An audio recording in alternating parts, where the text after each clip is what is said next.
Ladies and gentlemen, boys and girls of every age, wouldn't you like to see something strange? Come with us and you will see this our town of episode 39 of the Intermission podcast, the show where two film graduates discuss classic, iconic and obscure films from times gone by, also known as the second annual Halloween Spooktacular Special. We're your hosts, Oscar Dewey Fitchett. Ruby Tweedale. Is that good? Is that anything? I don't know. Yeah. And speaking of that, one thing I've come to terms over the last month is that the songs from The Nightmare Before Christmas are absolute bangers. Yeah, man. It's a shame the film isn't as good as the songs. Whoa there, pussycat. Big fan of the songs. Can't really get down with the film, if I'm being perfectly honest. Oh man, is it too Burton-y for your taste? No, I don't know. I feel like if I grew up with it, I would have been a lot more into it, but I didn't, and I can't. And it's not spoopy enough. You know what I mean? It's not like. What about the Oogie Boogie Man? No, I get. No, the thing is, right. Pretty I get good. it. Like, it's cool, but I don't know. Like, I don't know. I fuck hard with like Paranorman. I like Paranorman. Paranorman me and Julia watched Coraline last week. I watched that for the first time a few weeks ago. What a fucking banger movie. My God. So good. My review on it, when I reviewed it on Letterboxd, I put big fan of Baby's First Silent Hill. Yeah, man. Very much. Yeah. It's good shit. I like it. Yeah, no, it's good time. Excited for Wendell and Wild. What? The new Henry Selick film. Netflix. Oh, has he got a new one coming out? Yeah, Oh. man. Netflix next week, co-production with Jordan Peele. That's exciting. Yeah, man. That's exciting. I know Guillermo del Toro's got something coming out soon, hasn't he? Oh, yeah. Cabin of Curiosities. Yeah, where he's doing a Twilight Zone, isn't he? I mean, I think that because he's got there's two directors doing stuff for that show that I'm like, oh, that's interesting. It's Jennifer Kent who did the Babadook. She's doing an episode. Oh, cool. And there was one other name that I saw that I was like, oh, that's exciting. It's hang on a minute. Cabinet of Curiosities, and the director that I am also Panos Cosmatos, the guy who did Mandy. Oh, cool. Is also directing an episode on that show. Fuck so yeah. I'll probably give that a go. I like definitely. anthology horror That type has stuff. also got Rupert Grint in it. I always get excited when I say Rupert Grint in anything. I don't. Cabinet of Curiosities. Yeah, man. He's in the new Shyamalan film with Batista. I know that much. He is in that also. What the Boy, fuck? am I looking forward to that. I'm trying to make a joke and I can't think of what I'm trying to make a joke about. Thunderpants' own Rupert Grint is what I was trying to think of. Oh my god! I can't remember what it was called. Do you remember when I unlocked that memory in Reese when we were in the edit suite? Unbelievable. Reese, do you remember Thunderpants? And he just froze for a bit and he went, "Oh my god!" It's like non-flashback. It's like PTSD whenever someone brings up Thunderpants. Yeah, because it's like Reese just freezes. That film He can't did move. exist. It did. Oh my god! That was a boy who helps NASA by farting his way to the moon or something. I can't remember what it was. Oh no, Rupert Grint was his little scientist friend. That was true. Yeah, that was during a period of time where Rupert Grint was not a big enough name to be the first top credited cast member. Christ, what's that kid doing nowadays? Yeah, what's Thunderpants doing these days? Not much. What's Thunderpants doing? I don't know. I'm going. Jesus Christ! Is my connection bad on the call? Well, yeah, you're like really pixelated. I'm not sure if it's like me. Shit, son. Cast of Thunderpants. Bruce Crook played Patrick Smash, which was the name of the character. Right. I don't think he's done anything but Thunderpants. Oh no, he was. He was in Nicholas Nickleby. Oh. If that means anything to you, because it doesn't mean anything to me. Fair enough. Doesn't mean anything to me. I want to say, Robbie, you are currently you're coming back. I'm back. Were really frozen. I could hear you. You were just really frozen and pixelated. Oh god, what the hell is going on here? Is it because of my internet? You're Oh god. Coming back. This could be brilliant for anyone. Yeah, listening. great listening. Hang on. Should we start the call by you calling me instead? This might be a better idea. Yeah, sure. All right. Yeah, let's sure. do it. Okay. Oh man, God, I'll miss him so much when he's away. Hope it's not for long. Bum bum bum, bum bum bum. Ah, what a fucking tune though. I'm all right. The Skype thing. Yeah, man. Oh, hello. How are you doing? Hang on. And Oh. we're once again recording. Nice. We should be soon. Hang on a minute. You're not up yet. Oh, you're Why can't I see you? Your screen's gone. Oh, you're joking. Oh, for fuck's sake. I'm Why are you connected. robotic now? I'm connecting to my 5G internet. Give me a second. Fucking cake on, Jesus man. Christ, this is all definitely getting cut. Here I am. I'm back on a better internet connection, possibly. Hello? Is this better in any way, shape, or form? Absolutely not. Absolutely Oh, not. No. God. Fucking cake on. Why is all of Hull on the same fucking Wi-Fi network? I can see you, and you look fine. And Oh, thanks, man. That means a lot. And you also sound... Are you still rolling, by the way, audio? Oh, yeah. Oh, yeah, same. Okay, so I'll roll I'll just it cut again. all this out. Oh, yeah, I'm not keeping... Oh, no. Right. Okay, cool. No, we're good. We're good. Okay. We're fine. And we're back. But can I just, for the listeners at home, to explain, I've got a biscuit now, by the way. I got a biscuit to try myself. For the listeners at home that aren't aware, amongst other things, like Hull having been the only place in the UK to have white phone boxes for no reason. All our phone boxes are white and nobody knows why. There's probably a good reason. Hull also is one of the only cities in the UK where all of its network, all of its Wi-Fi is provided by the same company who owns a monopoly over Hull and the surrounding area called Kingston Communications, and they are fucking shit. So Brilliant. So Brilliant. Suck it, Kingston Communication. You're the worst. The thing that I wanted to say as well is moving on from some things because I can't remember where we were even at. I have no idea what we were talking about. So I'll just revert back to what I was going to say. Uh-huh. The Tees Valley International Film Festival is on the go, and at the time, and when this episode is up, it'll be the day that the closing ceremony will be there. So if you're listening to this, it'll probably be, unless you're listening to it bang on when it's out. We will be there along with Joseph Caslin to represent Love Bethany, and also by proxy the DIY now. I will also be there representing DIY. So Christ. Maybe maybe we'll get a photo and put it on the Intermission Instagram. We should. That'd be good, wouldn't it? That'd be good. So you know how I'm going to that? Yeah. As far as I know, I am. Yeah, you are. Unless I forget, but I probably will go. What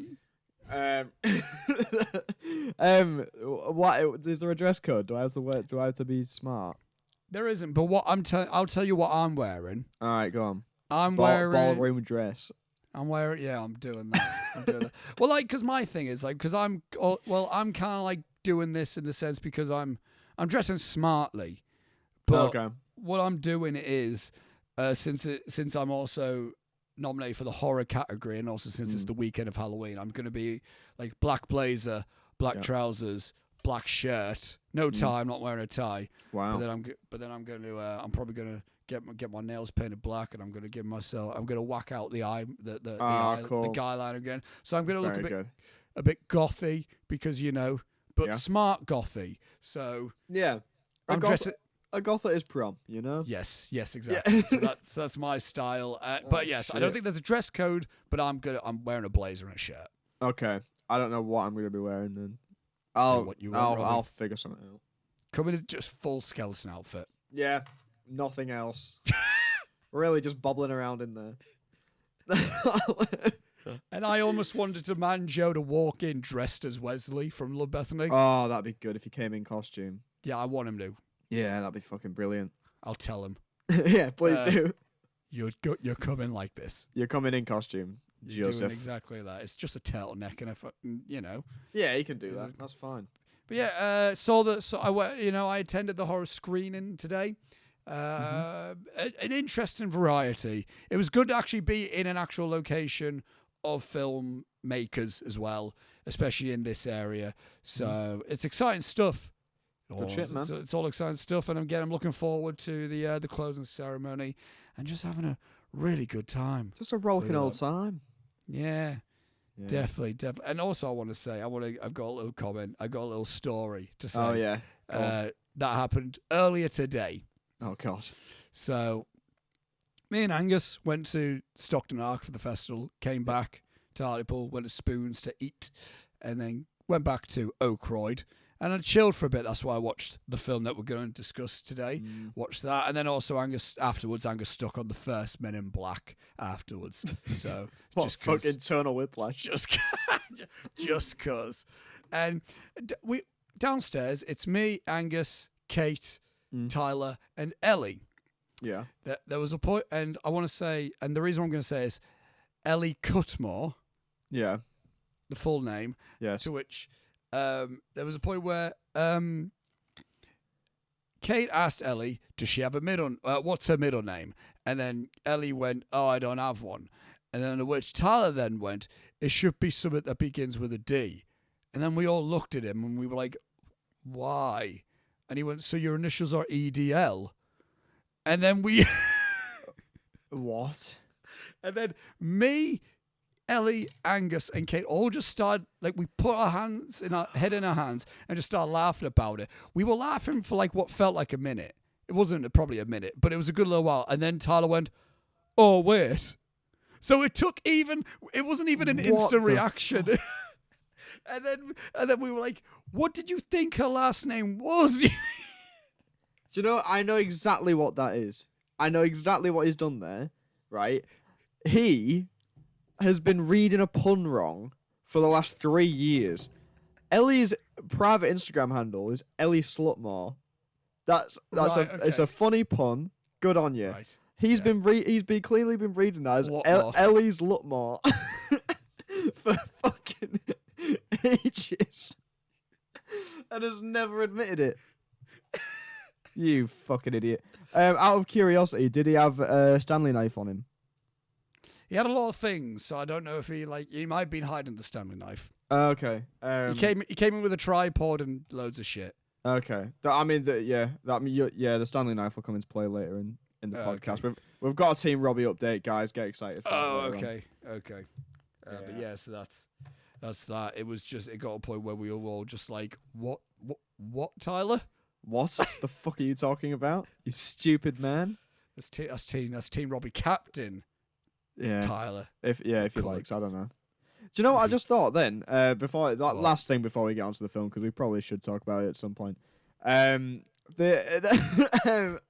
Angus, as much of a recurring character as he is in the podcast, doesn't have a title boyfriend of the podcast, Leo Bradley. He's number one podcast fan. Oh, is he? Yeah, he's the number one fan of the podcast. Oh, that's fine then. I was gonna give him one, but it don't matter. If he's already got one. What were you going to give him? Gay best friend of the podcast.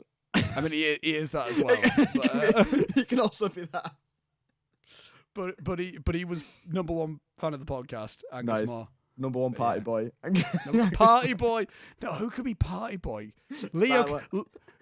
No, he's birthday boy. We need he's birthday boy. Party boy. Conor Dorian? Party boy Conor Dorian. Yeah. Yeah, that's it. Who's also undecided of what team he's in still to this day. Right, we're gonna have to just accost him about it on Saturday night. Yeah, he must give us an answer. Should we do a poll now and get that going? Yeah, go on then, do a poll. Hopefully no one will. Well, hopefully there won't be a crazy fucking Tyler McCulloch twist, because then my entire story's fucked. Well, we will revisit it at the end of the intermission. Okay, that's cool. what we'll do. Yeah. So hang on a minute. That's Jesus Christ. Part of me is almost like, should I just use this photo as Oh God. As a. Who the fuck is that? I'll just send it. Send me it. Send me what you're talking about. And shall I just use this photo as the photo for the poll? Hang on a minute. It's loading. It would be brilliant if my internet. Okay, I sent it to you. There we go. Shall I just use that as like final question? Absolutely. What team are you? Team? Yes. For the last time this season, that we'll use. Hang on a minute. Yeah. For the last time this season. What team are you? What team are you? So poll. For the last time this season. Wow. What team are you? Can't believe it's come to an end. Well, for now. For now. For the time being. For the time being. I walk a lonely road. I thought you were. I don't know why. I thought you were singing Batista's theme. I walk alone. I walk for miles. Jesus Christ. You started singing Green Day. Speaking of Batista, Shyamalan. Well, no, I mean that, but also the Guardians of the Galaxy holiday special looks like a lovely little time. Should I randomly throw in Team Lewis to see if anyone's just like... Oh, yeah, throw Team Lewis in there. So you... Yes. Oh, absolutely. Because then we've got another one coming into the mix. He's currently on his cruise, so he won't be editing this episode. Oh, he's on his little cruise, is and he? he's already told me he's already been mistaken as an Italian in Italy. He said that a woman came up to him thinking that he was her mate. Well, that's fucking fantastic, isn't it? That's better than what I had the other day. I was walking down. I was walking in Leeds. I was going to work, and a homeless dude was running, shouting behind me. He thought I was one of his mates. That's funny. Yeah, man. It's really a fucking confidence boost before I start an 8-hour shift. Fantastic. Very good. Right, hang on. He was very nice about it. Oh, it's loading. Come on. I'm going to remain Team Robbie. Well, Lewis being on a cruise, seems like perfect setup for a Team Robbie update episode, doesn't it? Yeah, I mean, it does.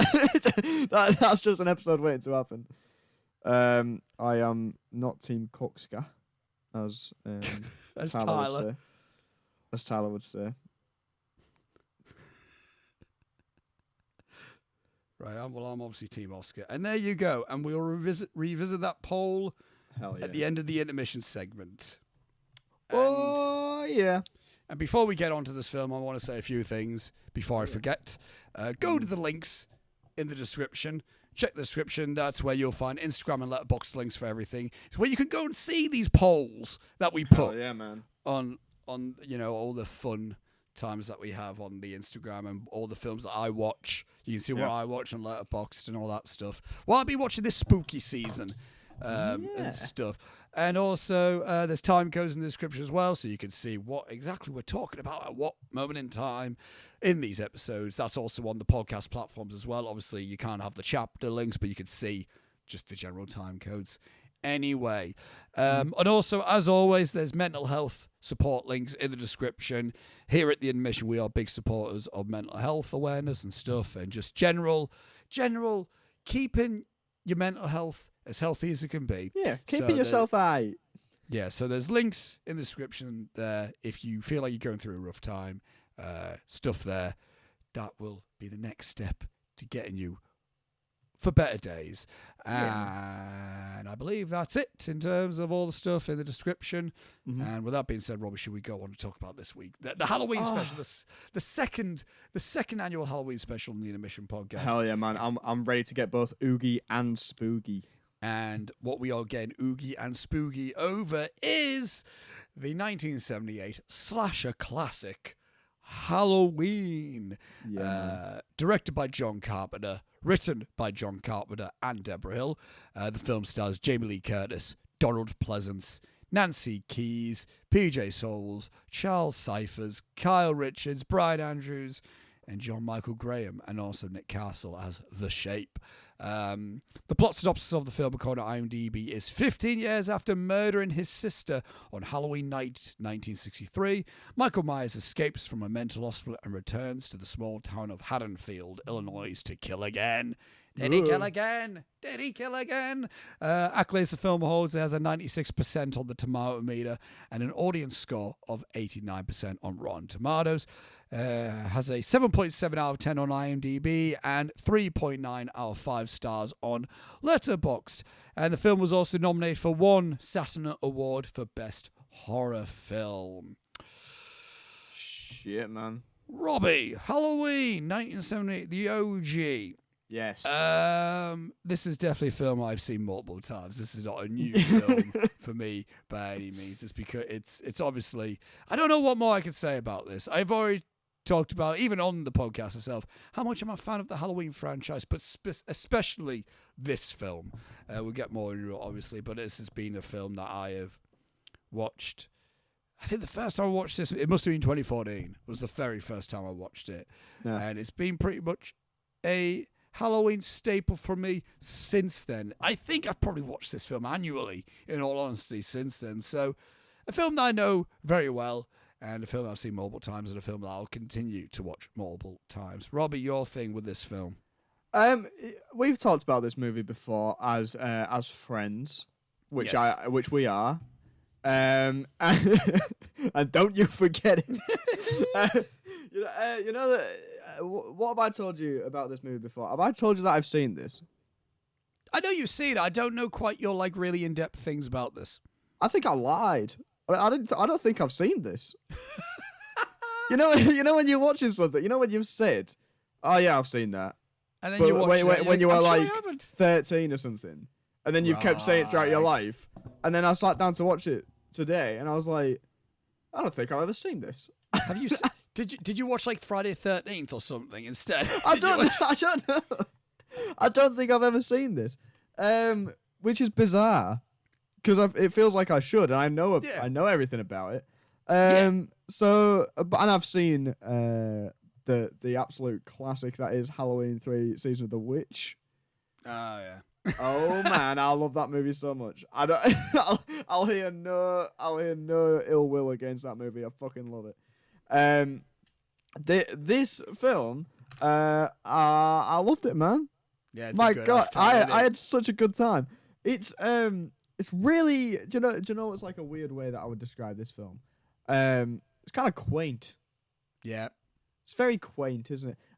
And you know what I like about it as well, filmmaking wise, it's really scrappy. Yeah, it feels kind of studenty at times, but in a good way, if that makes sense. It's 1970s independent. Yeah. Is what it is. It's independent 1970s filmmaking, yeah. It's so good. I loved it. I thought I had a bloody great time. And again, I will probably begin to watch this annually, I imagine. Yeah, to me, it's interesting. Every time I see this film, because I watched this film 2 weeks ago when I binged the Old Man Michael timeline to anticipate Halloween Ends. And then I also watched it again earlier today, and I watched it amongst people. And this is the first time I've watched this film amongst people where they haven't seen the film. Oh, okay. Angus had never seen the film. Nice. Kate never seen the film. Ellie had never seen the film either. So it was interesting, and I don't think any of them were that hot on the film. Oh, really? Yeah. Kate at one point was like, "Where's the kills at?" I went, well, he'll get to it. He'll get to it. Yeah, I can understand that. And then she walked out to take a phone call, and she missed the Bob kill and the kill that came after with the phone cord. And she came in, and she went, "Oh, well, there'll be more kills, won't there?" And I went, "I don't think there is, actually. I think you've missed all of them." And she went, rewind it. I went, "Kate, you're going to be very disappointed if you're going to expect something mental." She went, well, I want to at least see the kills, so I rewound it. And she was like, "Oh, is that it?" I went, I knew you weren't going to be excited by that. It's but it's interesting because obviously, and I think they were like, it's a bit of a boring film, isn't it? I went, I don't know. It's it's weird because I can always understand if people watch the film and they expect something. Yeah. It is a boring film if you're expecting some sort of thing from this film. Yeah. But I think it's like, I don't know, like I've never bored with this film.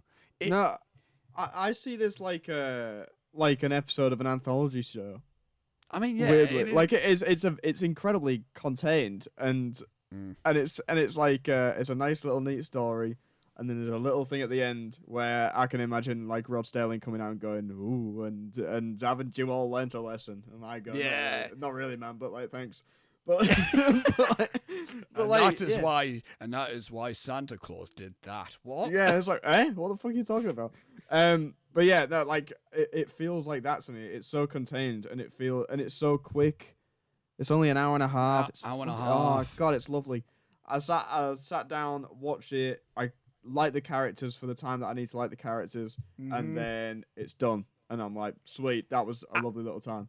Acting's not sensational, but it's almost charming. Do you know what I almost equate this to? The first Halloween-y autumnal thing that I watched this season. For the very first time, because it's on Apple TV Plus, I stuck on It's a Great Pumpkin, Charlie Brown. First time I've ever seen that, and again, I didn't grow up with Peanuts, but I thought, you know what, this would be a good way to get me just in the mood. Yeah. And I was like, this has got some charm to it. The first Halloween is almost an adult version of that, in the sense of like, it's really rough around the edges. It's small and tiny, but it's not trying to be bigger or anything. And I don't know. This is the perfect example of a film knowing exactly what it is and only doing exactly what it is. That's exactly what I was gonna say just then. It knows exactly what it is. It knows that it's kind of a B movie, and it's like, that's fine. But it also does a lot that isn't B. Like, there's a lot of really smartness to this. Like, because this isn't just a cheesy fluff film. I think there's a lot of really smart nuances in this, and mainly with how they choose to represent Michael Myers. Yeah, like I think he's not. He could have he's not just like dumb killer, murderous motherfucker. He's intimidating, and he is. There's unnerving moments in this, and they do a lot of show. Like when they first show him, like when he is Michael Myers, not as a kid, which I'll get to that beginning anyway in a bit. But there's the bit, but it's like for the most part, he's always either below the head, and that's all we see of him, or he's in the distance. Yeah. Or like an over the shoulder from the back or something. Like, yeah. And until he starts later on in the film, and then he starts killing, and then we see him, and he's just a William Shatner mask man. Boy is he. I've got that mask somewhere. Oh, do you? Yeah, man. Right, hang on. Entertain the people for a minute. We can cut this out if needs be. I'm gonna find it because I'm pretty sure I know exactly where it is. Okay, I am looking forward to this. Part of me hopes that Robbie will come back in with those not Michael Myers, those Mike Myers masks. And yeah. And we'll see if he will.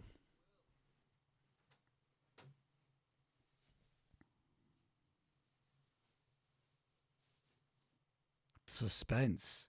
I feel like you need like the Halloween score. Do.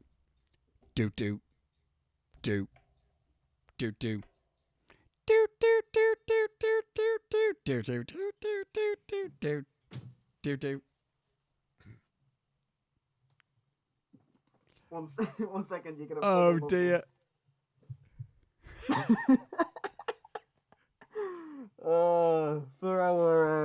For audio listeners, I'm wearing the worst Michael Myers mask that has ever existed. You can't hear me right. Okay, right. I was gonna say, Robbie, I don't know how well you can hear me actually, but I can hear. Okay, but I feel like that's like Halloween 6 mask. Yeah, that's I don't really know. He looks like it looks like the mask had a stroke. No, it does. It looks. It's kind of like flopped down, and the hair doesn't quite fit right. Yeah, no, it's weird. Are you gonna keep this on? Are we gonna keep going and see how? Yeah, go on. I mean, is my audio all right? I mean, you're a bit muffled, but I can hear you fine. Okay, I'll keep it on for as long as I possibly can. It's kind of claustrophobic. I was going to say, we'll see how long you can keep up the bit. We'll keep it on for as long as I possibly can, but it is latex. It's fucking awful. Oh, I can imagine, mate. Yeah. But the thing I was going to say, what a way to open this film, man. Oh, yeah. I always love it. So, and I think also that scene entirely is almost a really like, I don't know, it's like a really like good encapsulation of the rest of the film because it's solid filmmaking with it's a POV oneer, and it's going through the house, but then it's also got it's also got really corny acting in it. Yeah.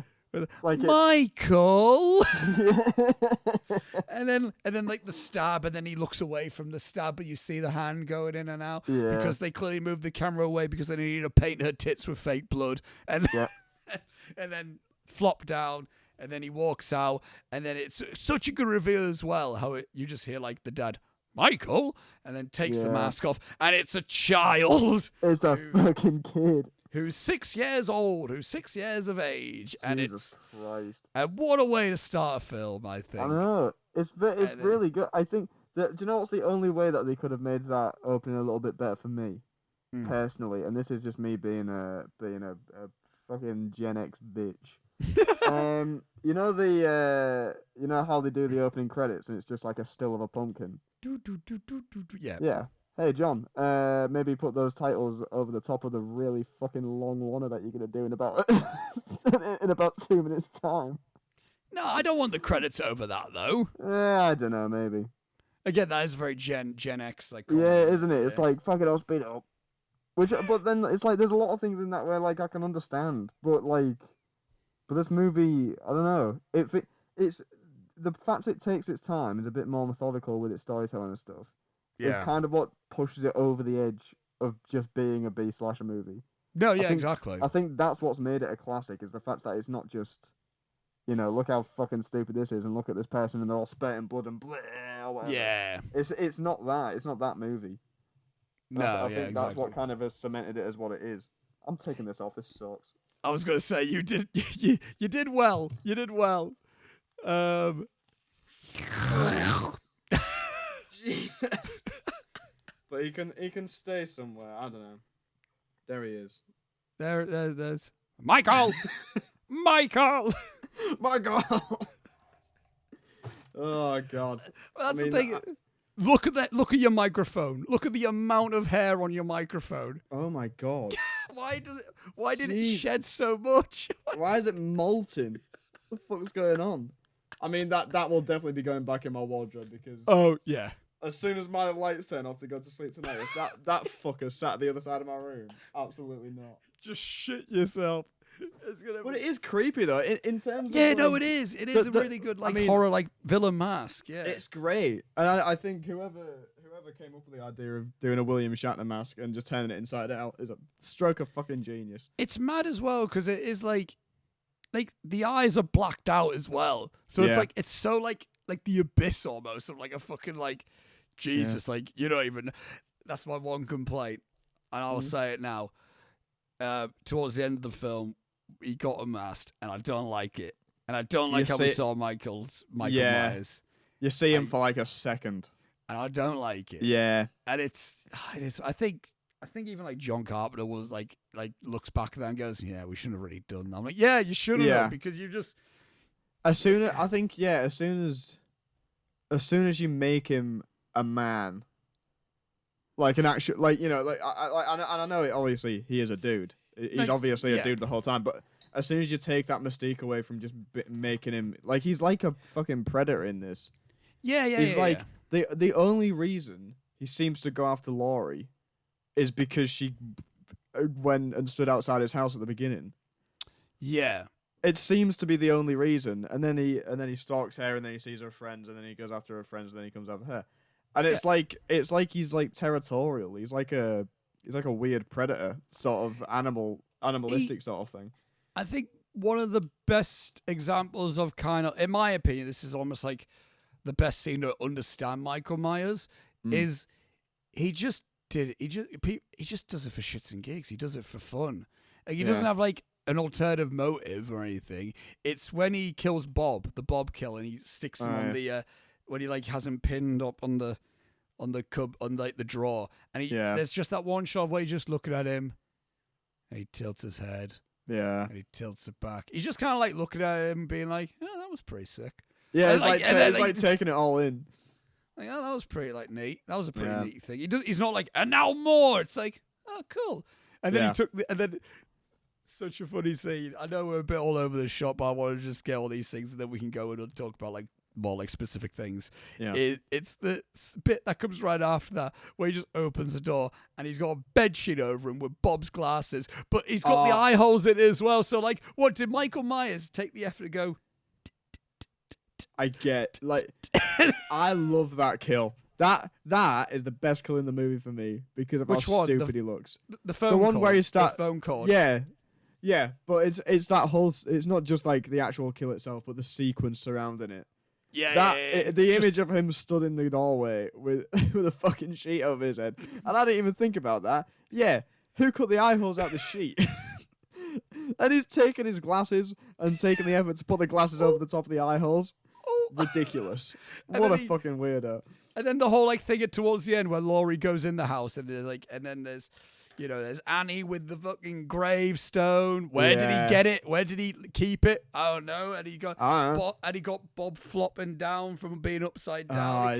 He decorated. He decorated all so nicely, and he was gonna stay in a dark little doorway. One of my favorite shots in any horror film ever is where Laurie's just kind of there using dead space perfectly, and then just fucking, like the dead ass face just peers. I was like, I miss when lighting was good. I have a theory about this actually that I was thinking about whilst watching this movie. I think what's happened is because I look at how this movie's lit, and it's lit so beautifully. It's like lit. It's lit, bro. It's lit, bro. It's genuinely, but it's lit so well. And I think to myself, movies don't look like that anymore. Why is that? And I thought to myself, how would I like it to look like that? And I was like, that'd be really, really fucking difficult.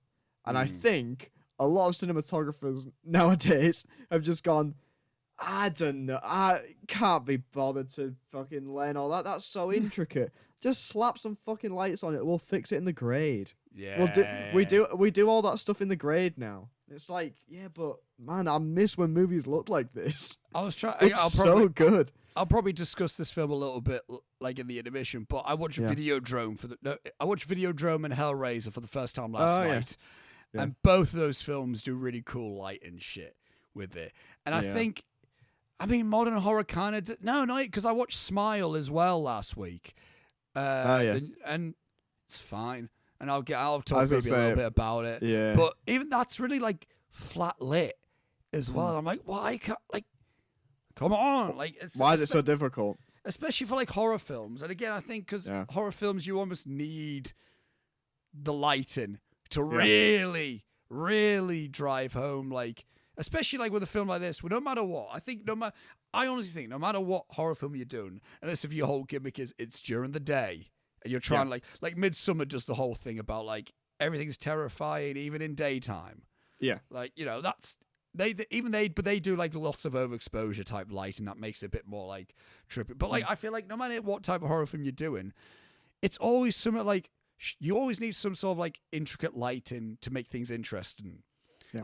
I think James Wan and Lee Winnell are actually really good examples of doing that, like that type of shit. Yeah, like if you look at the Insidious films, those films do lighting and shadows really well. Yeah, I think, and even the Conjuring films do it really. Like the first one does that type of shit really well. But I think with this film, like it's weird. Like the cinematography isn't necessarily anything outstanding, but it's I don't know if I would like.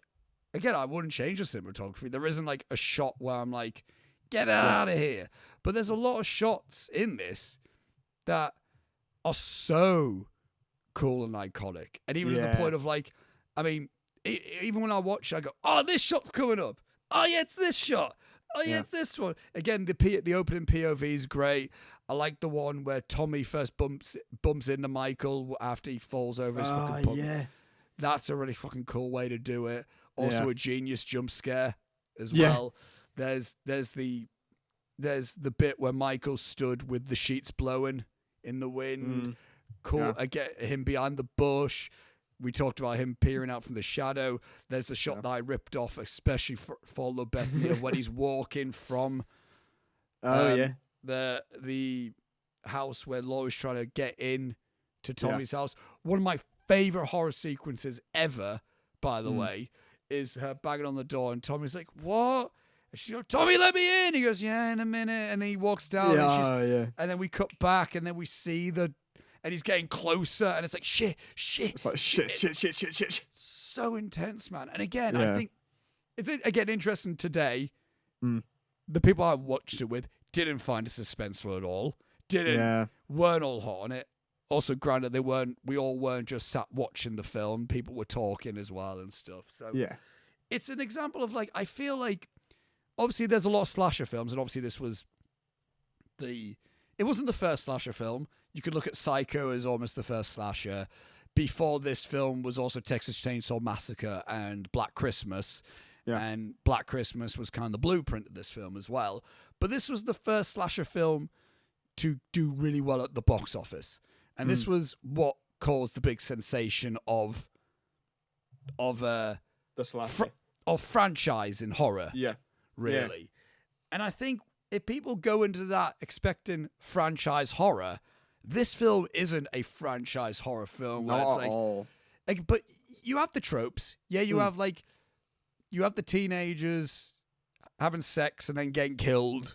You have the final girl trope and all that. You have the unstoppable killer. There's tropes there. Yeah. But it's not. Again, this film is a fun time, I think, but it's not the same type of fun time if you were, I'm trying to think of like another example. If you were to stick on, like, I don't know, like first thing that comes to my head is the film You're Next. Where that's a bit of a different type of slasher as well. But like where that's just like, let's watch all the cool kills, let's do this. People having sex and then they get knifed. This is all wild. Yeah. It's not like a really fun ass time like that. But I don't know, it's fun because again it's almost like you're revisiting a quaint warmth of a slasher flick. Yeah. I think one thing that adds to the quaintness of it for me, and I'm sure we were going to do this as a section at some point, but do you want to talk about the kills for a bit? Yeah, let's make that a section. Let's go through that. First kill, she just kind of gets strangled in a car or whatever. Well, no, first kill's technically the Michael Myers' sister. Yeah. First kill. Yeah. Which, that one, pretty rough. I'll give him that. Yeah. Pretty rough. I like the kind of the slow reveal of that kill. That I think, like you were saying, that they tilt the camera away, so that he's not looking, so that they can put the blood on her. But I think it's also quite interesting story-wise that with it being his first kill and he's a kid, that he would look away whilst he's doing it. Like he starts doing that, he's a bit, and he's a bit like, God, what the hell? Like he's 6 years old. Like Michael Myers at that time, he's 6. Yeah, he doesn't really know what he's doing, so he kind of freaks out a little bit and looks away. That's a really good storytelling device. Like that's really smart. But then when he does look away and you get to see the hand, and you can see that he's kind of dressed in a weird sort of clown outfit thing, and it's like, what the fuck? Who the fuck is this? And then they go outside, and then you get the slow reveal that he's a kid and it's Halloween and whatever. Oh, dear, what? Oh man, yeah. I was gonna say I don't feel like I said much about that. What a great opening, dear God. I feel like I just went and made my Gen Z joke or whatever, and that was kind of it. But it is genuinely really good. I feel like it's such a ballsy move to make the opening of your film a child kills someone. Yes, it's so ballsy, man. Especially for the time. Like that's a big deal for the time. Yeah. Obviously, at this point, Texas Chainsaw Massacre hadn't happened. Yeah, Texas 4 years before that. Okay, yeah. Yeah. So it's like, so the big gory stuff, because that was kind of the start of big gore, wasn't it? Yeah, that was like really grim, like fucking like. Like gnarly, grim horror was Texas Chainsaw Massacre. And you can tell that kind of hasn't happened yet with I think with the remaining kills in the film. I think the is it Bob? The guy with the glasses. Yeah. Yeah. That kill's pretty grim, I guess. I like it. I like when he gets pinned up against the wall. I don't know how physically that works, but he gets pinned up against the wall with a knife. I don't care. Yeah, I don't care. Well, about exactly. The physics, It's a cool visual. It doesn't really matter. It works in the logic of this film. Yeah, exactly. The best way, Yeah, but then the rest of them, it just kind of strangle people. Yeah, which I was kind of surprised about, to be honest. Yeah, I think if we think almost like, again, for the time, obviously Dario Argento was doing films as well at this point, but that was in Italy, and Suspiria was a year before this. So right. Italian gore was still a thing, was very much so a thing. But this is like, I don't know how much like horror, obviously the slasher genre, it wasn't a fucking genre. It was, so horror, the horrific part was just the fact of like a dude's killing people. Yeah. So that's all you needed. It's the fact that a big dude could just strangle you anyway. That was it. And that could just make people shit scared anyway. Yeah. Obviously, we're conditioned now to be more like, what's that? Like if we got a horror film now that just did that, it was like, is that it? Yeah, where the majority of the kills were just strangling people. Like, you would probably be like, what? But like, I guess for the time, it's just the simple visual of a big dude just chokes you and then stabs you. It's like, that's fucked. That's like I also think that the best part about the kills in this film to me is the fact that they're not just the shock value of the kill. Mm-hmm. It's a whole sequence built around it. Yeah. Like the kills that end of like, it's like the relief of all this tension that's been built up. Like nowadays, even though, don't get me wrong, one of my favorite horror kills in years, that bit where that lady shoots herself in the face in Halloween Kills. Amazing. It's amazing. But brilliant. But it's so like, it's just shock factor. That was I believe that was the, that was the nurse from the character of the nurse from this film. Oh, really? Yeah. Oh, I didn't know that. And obviously you got Lindsay, who appeared in the later films, who was the actual actress from that time. Sweet. The actor who played Tommy Doyle wasn't the same actor. Right. Okay. It was Anthony Michael Hall was Tommy Doyle in the All My Michael timeline in Halloween Kills, and obviously Paul Rudd played Tommy Doyle in Halloween 6. Boy, did he! Oh, dear. That was his debut film. Halloween 6. Holy shit! And that's a so bad it's good film. Yeah. But yes, it's Well, I think it's like a kill like that where it's just she runs up to the car screaming at him, and then he kicks the door at her, and then she shoots herself in the face. It's like shock factor. Yeah. It's just like, look at this sudden thing and blood and guts and gore. Whereas these ones are like, you don't have the blood and guts and gore, and it's not as shocking when it happens. But there's such a really perfectly crafted sequence around that. Because I think there's part of the direction that knows, well, we can't really show that. At that time, they're like, well, we can't really show shit like that. So it's like, well, instead, it's more about the kill isn't the scary bit. The scary bit is everything leading up to the kill. And then the kill happens, and that's kind of the end of it. Yeah, that's what I mean, because it's when the kill sequences start, we're in the third act. Oh, yeah. Like, we're like, which I like a lot, because because, man, I don't know, I fucking love spending time in 1978 Haddonfield. Yeah. Like, I just fucking love it, man. Yeah. Like, it's so, like, and again, I love the characters. Are they all three-dimensional? No. Not particularly. But boy, do I love, like, Annie. And her just, like, Lindsay. Like, and then just, like, I love her dad, the chief. Yeah. Sideburns. Yeah, very. Sideburns McGee. Love that guy. Again, I love Bob. I love... Yeah. Is it Linda? Who's who's Bob's girlfriend. Yeah, I love her. Like, she's great, and I love the kids. I love Tommy, and I love Lindsay. Yeah, like, and Laurie's great, and I think Donald Pleasance. My God, Dr. Loomis. He is phenomenal. He's so good in it. He's putting in a performance that is so like unnecessarily incredible. Oh, it's like I can't think of a better showing of someone that's just going way too hard in a movie that doesn't need it at all, but he's just fucking loving it. Well, he was like the bigger name at this point. Yeah. Like, he was at this point. He was already Blofeld. He's done. Yes. Again, just generally acclaimed actor Donald Pleasance, just coming in and being coming in. And I love like how he's just monologue machine. He really is. He's just every scene with this dude, he's just staring off into the middle distance and saying something about the nature of evil and whatever and fate and shit. It's great. It's like, he's got away. He's got away. Evil has escaped. it's so like, and then he gives the thing of like when like the chief guy's like, oh, do we have to keep like just searching all night? And he goes like, I need to explain to you why this boy is the personification of evil. And I'm like, tell me, Donald. Just tell me everything. Now.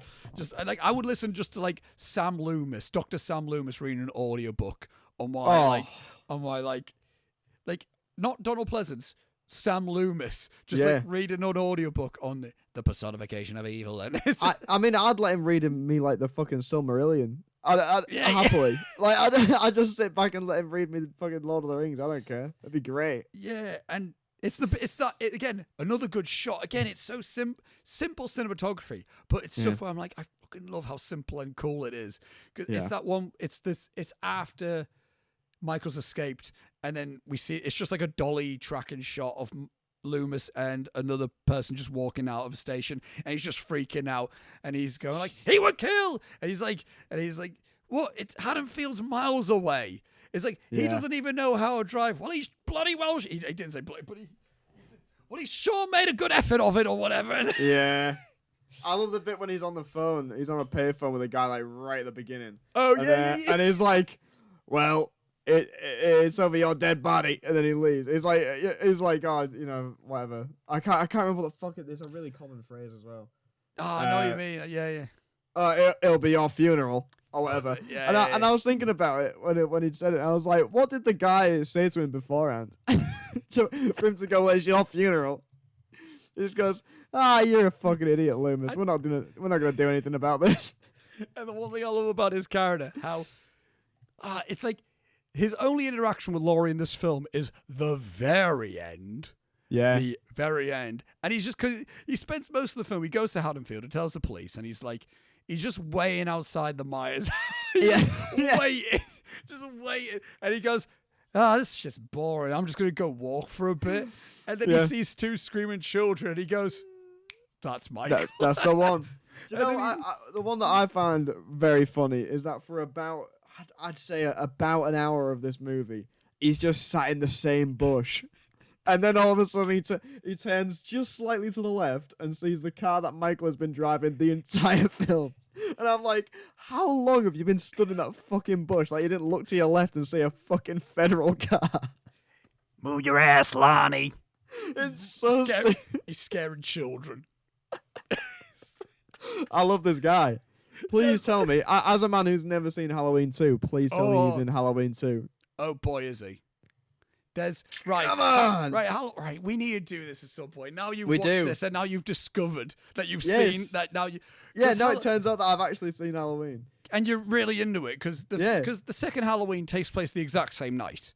Oh, okay. The exact same night. And it picks up straight after him. It picks up right after it. And Laurie is going to the hospital, and there's a point where like, it's surely that, because I always thought it was the first film, but but it must be the second film, and because this is the beginning, and they go like, but he's dead, he's shot, and he went, and then Loomis goes like, you don't know what death is, and then nice, and then he's just like. He's just on it, and he's like, then that's it. And I think I'm straight back in, baby. Yeah, he's like, we need to get him. We need that film's a bit more like classic slashery. That's a film. So, in my opinion, if people were bored by the first Halloween, stick on Halloween 2, you probably won't be as bored. But it's a Halloween 2. I'm not massively I like it. Like I think I gave like a 3.5 star or less. Oh, Like okay. it's a good time, but it's not one that I'm remembering loads really. But it really is made up of the fact of like it's just literally it's a really good double bill to just watch like nearly 3 hours of Halloween of like I think because there's like a cut. You know how like Quentin Tarantino has like the whole bloody affair with Kill Bill, the Kill Bill film. I think there's like I forgot what the name of the cut is, but it's like the One Faithful Night cut or something like that, where it's literally just Halloween and Halloween 2, and you just watch. They just splice them together. Just this big ass long film. They do a certain story bit which I'm not completely hot on with Halloween 2, but yeah. There's a reason why they retconned 2 for the Orm and Michael timeline. This isn't the thing where they're like Laurie and Michael are siblings? Yeah, that's made canon in the second film. I'm like, because they try to find a reason of like, but why would Michael keep going to Laurie? So, well, in my head, it's because she got too close to his house. That's how I saw it. Yeah, it's just he's being proprietary. He's like, I don't know. Yeah. But I also want to say, in terms of the first Halloween, if we want about the budget for this film is $300,000. Oh, I don't know what that is in inflation, but also right. So 1978, the film's budget was $300,000. At the box office, it made $70 million. Holy shit! That was the box office budget. So I can understand why it was like, make more. Quick, just do that again with that. Fucking hell! I'm having a look at adjusted for inflation. It's similar to like how the Blair Witch Project was, for like, you know what I mean, like how the Blair Witch Project was so little and then that made so much money.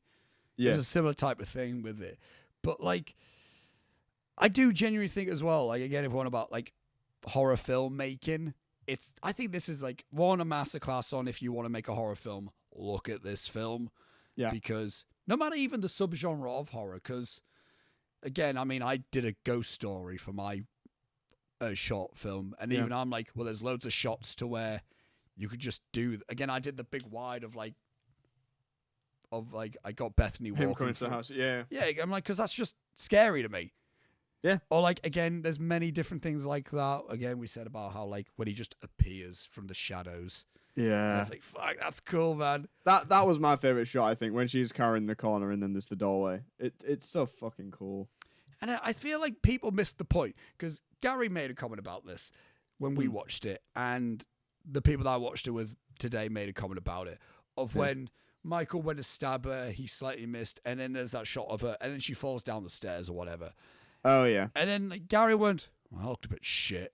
And then the people who I watched it would just start chuckling at it. It's like, why would that? I'm like, oh, you're missing the point of like that. Yeah, like, exactly. Just, like, I feel like if you're watching this film and you're critiquing that shot, like that sequence of events, it's like, but what else was that film gonna do?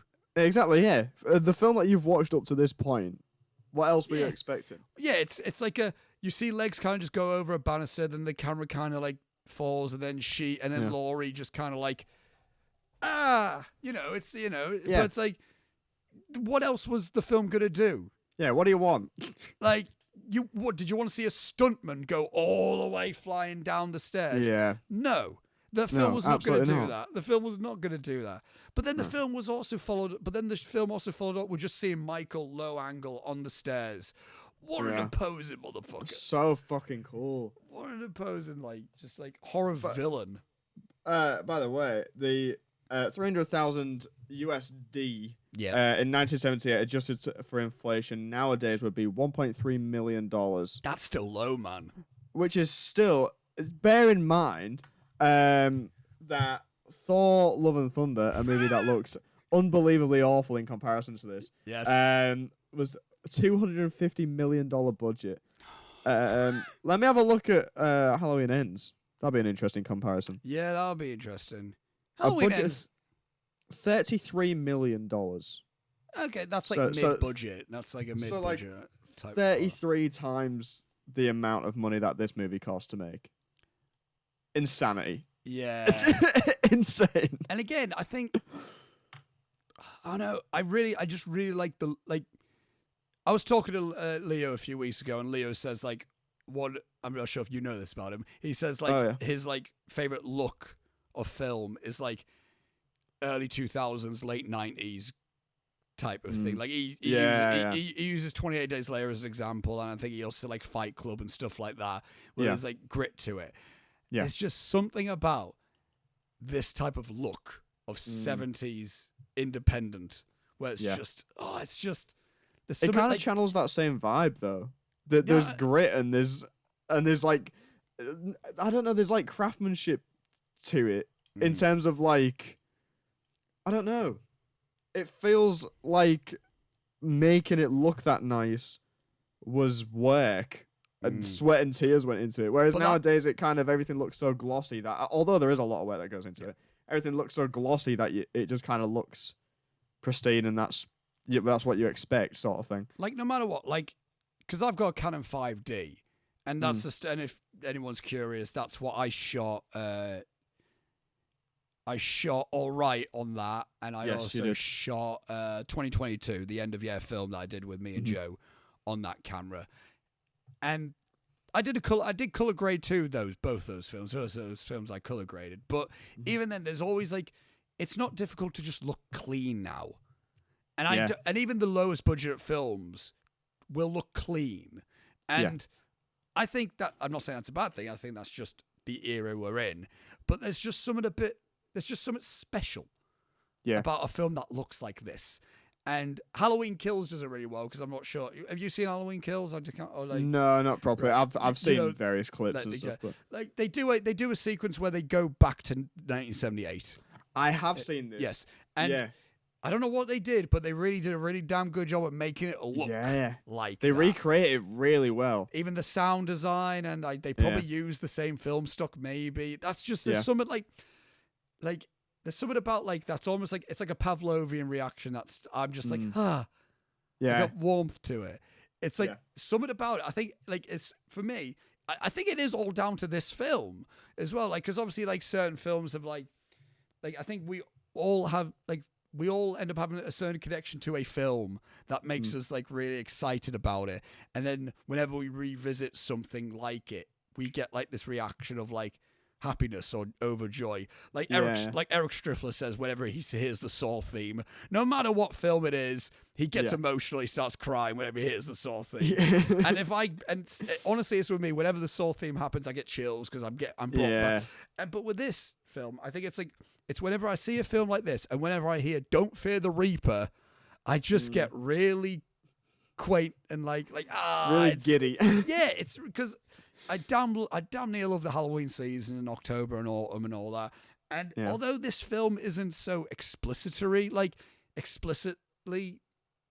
autumnal, it's weird because Halloween. But I mean, sorry, go on. Like Halloween 4 is really seasonally Halloween. Like that's got like Halloween 4 is really fucking good. I would say it's my cool. Like that's the return of Michael Myers, and it's 10 years after this film, and and he's back type of thing, and that's like got really good vibe. That's like really visual warmth, and you see all the Halloween decorations, and it's all really festive. But with this film, I don't know, the film still does feel really warmth and festive without being sickly. Like this film, I think. Because you see the leaves, and you see. Yeah, well, that's what I was going to say. That the color palette is definitely orange and well, I guess you'd call it teal. Like orange, it's that kind of a vibe to it, and like even the daytime stuff feels very warm, autumnal. You can see, like you said, the leaves falling from the trees. The roads are tattered with orange leaves and stuff. Like, it does have that feeling to it, definitely. Yeah, I think it probably helps as well because I'm not from the budget of this film and the scale of it. They probably really didn't dress the sets really, apart from a few bits and bobs. Like the streets and that weren't dressed probably, but which also makes it which also helps, I think. It just feels like a real life small town. Yeah, like it just feels like it's just a small town in Illinois. Yeah. And it's Halloween season in this little town. I don't know. It's just, again, it's just some. Do you know what it reminds me of? Did you ever watch the Disney Channel original movies Halloween Town? Hell yes. It almost like the color palette almost feels like that. Yeah. Weirdly enough, again, two different types of films, but oh yeah, but I mean, like to me, it's weird because you know you were saying earlier about like you get a vibe. Check. Oh really? Just, thanks, man. It just happened right there. Yeah. Oh yeah, it's fucking jumped again. Chill out, Audacity. There you go. What's wrong with you? There we go. Okay. So you know when I was saying before, you were saying before about like something happens and you get kind of a vibe of something, and it just makes you happy and brings you back to your childhood, whatever. A film that this is kind of off topic, but a film that really did that to me, and a Halloween film that kind of gives me the same vibe as this. The first of the modern Andy Muschietti It films, big time gets that right. Like the I think for me it's something that always works for me is score will do it if there's a classic 80s feeling score and straight into something, and which Ghostbusters, the new Ghostbusters got that so right. Holy shit, that score is so good. But it was really weird with It Chapter 1, as it's now known, annoyingly. The was, and this is gonna sound so fucking stupid, on the opening scene with Georgie and the boat and all that, the credits, I don't know what it was, but the font on those credits. No, I know what you mean. Though. Do you know what I mean? I looked at it and I was like, they don't do fonts like that anymore. I don't know why, but it really took me back to the feeling that this movie gives me massively. That felt like almost 90s New Line cinema. And obviously it is New Line, and it felt like, you know what I mean? It's like, it's that type of like, it was kind of similar thing of like when I watched like Interview with a Vampire. Again, I have no nostalgic attachment to that, but even the way that film looked and felt, I'm like, just don't get films like this anymore. Yeah, exactly. They just don't do them. Like it felt like you know what? Again, it's films like that, like Interview with a Vampire, as you said, It, and even like Halloween. These films feel like just blockbuster, and I don't mean, and I mean the video rental store. Yes. It just feels like I'm in a video. I'm looking at, like, again, I never rented those types of films as a kid, but I would see posters and I would see them. So even like looking at it, I'm like, oh, that looks cool. Which again, this film has one of the best posters ever. Yeah. With like the pumpkin, but like the knife, and then Michael. It's just brilliant. It's fantastic. So it's just poster art at its highest. But yeah, it's weird because this doesn't. It's weird because the film isn't like. I mean, there's a few funny, happy moments. There's a few funny, like, nice little warm, like, just. Yeah. Well, because that's also because the second act of this film, you're almost just watching a bit of a slice of life, aren't you? Realistically, like you, apart from the Loomis stuff, because you're just watching Laurie and her mates chatting. Yeah. Laurie and her mates babysitting various children. Just exactly, and then like. And again, like Annie just trying to just bullshit in. That's one of my favorite things. One of my favorite scenes is where the three of them are walking back, and then you see Michael driving. Again, love how he's you could see the mask. You can see Michael. You can see he's wearing it. Yeah, but he's in the distance and he's behind glass, so it's a bit uncanny valley where it's like, what? Is that what just is that? Because imagine like going in this like first time watching this film. That's the first time we see the Shatner mask. So, as far as we're aware, this guy hasn't even got a mask because this is even before, because we don't know this yet. So, I doubt people were like, is that William Shatner? But it's like, it would be so uncanny in the sense like, oh God, what is that human? Yeah.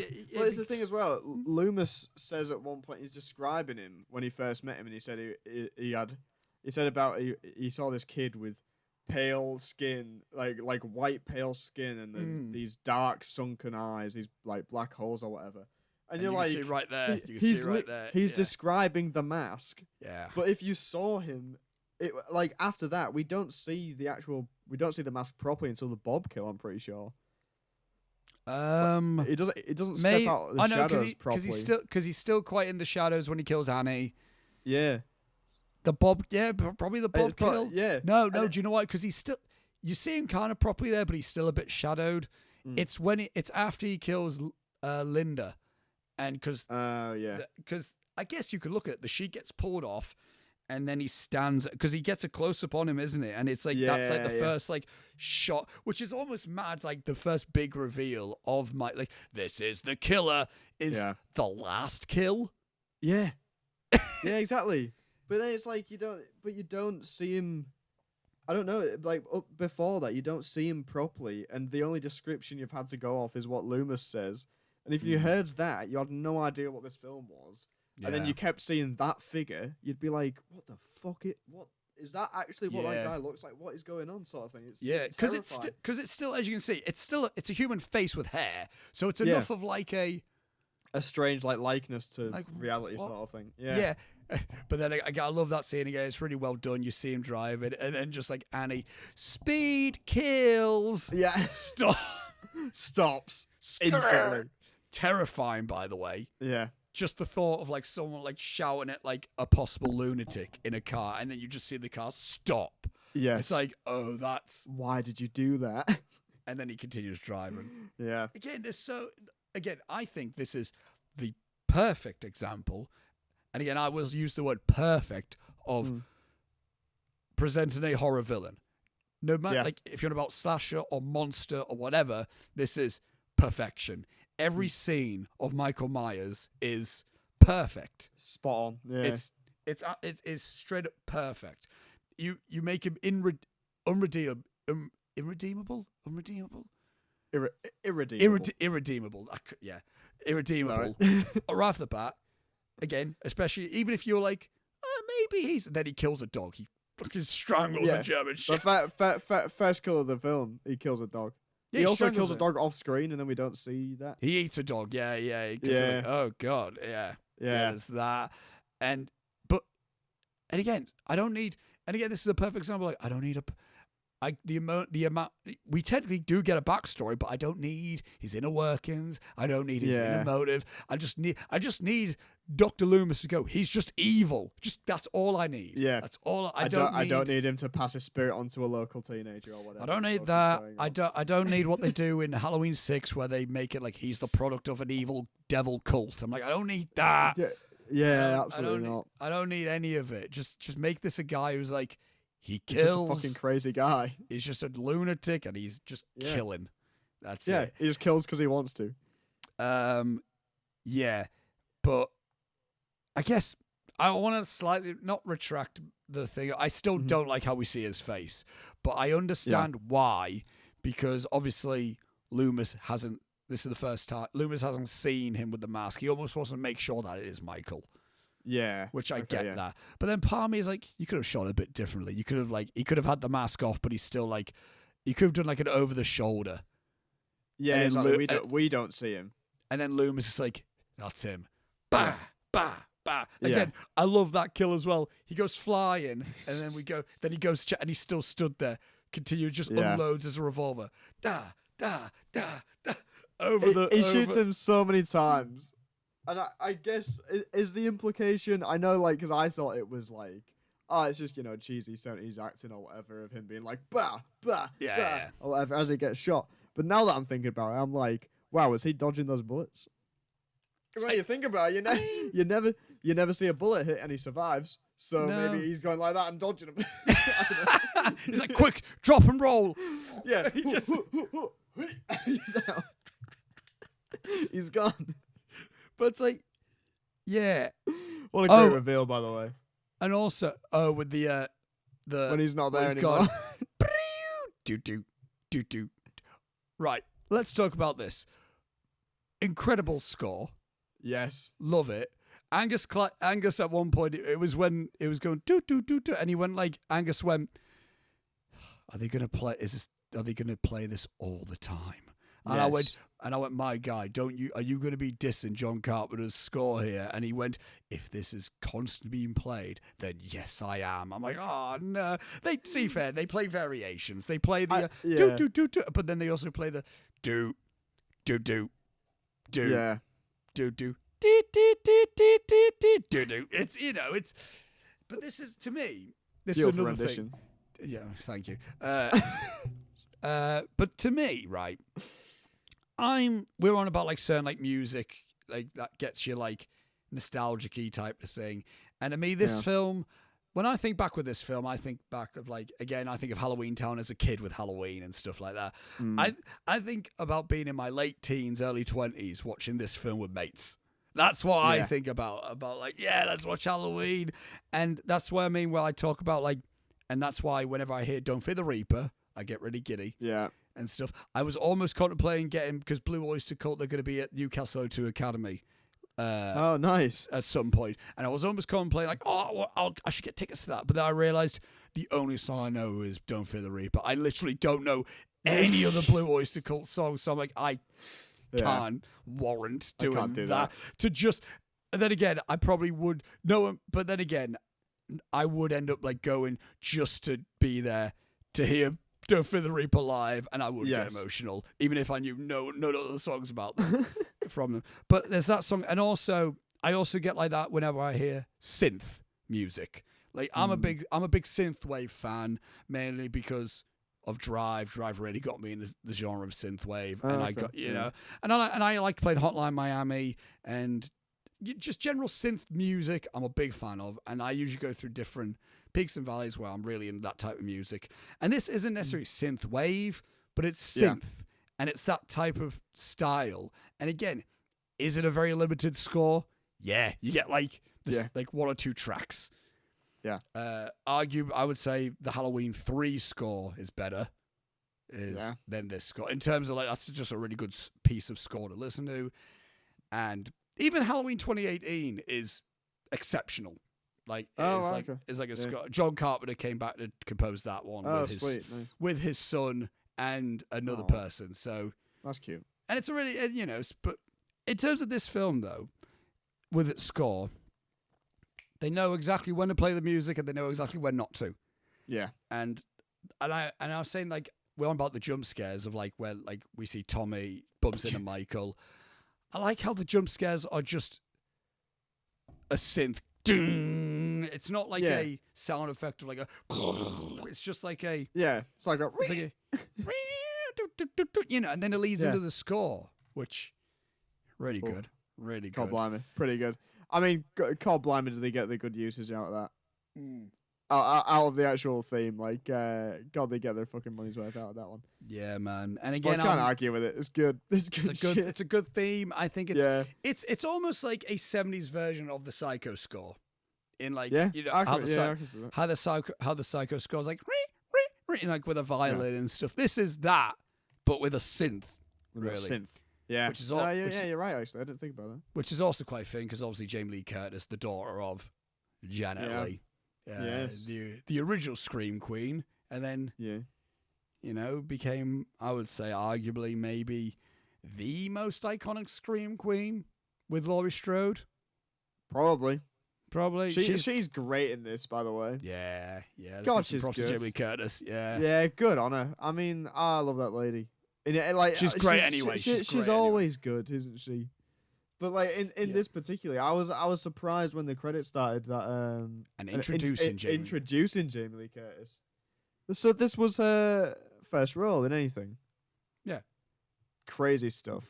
Good. Where's the best of the fucking scene? My goodness. But I think as well, she's not necessarily like she didn't blow me away, but she did. She's perfect for this film.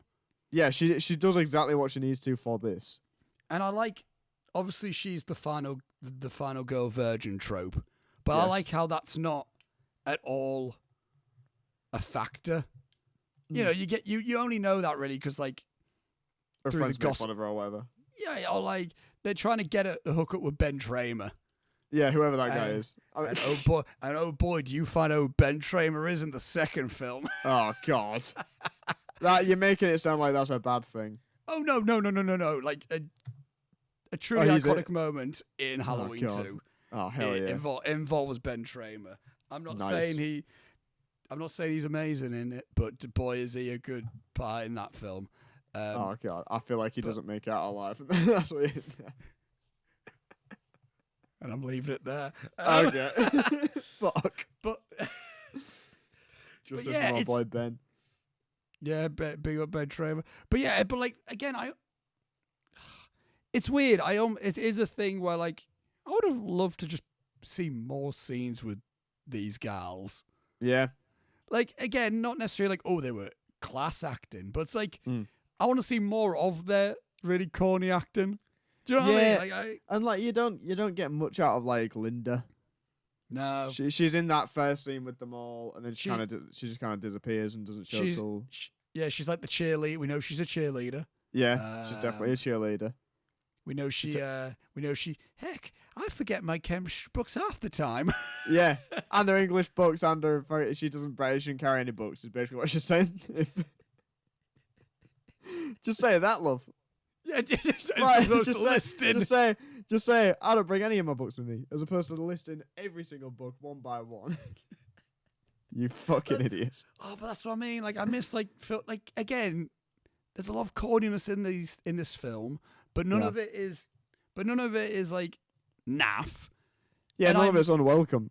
and I miss that. Yeah. It's like I miss like the necessary placement of cheese.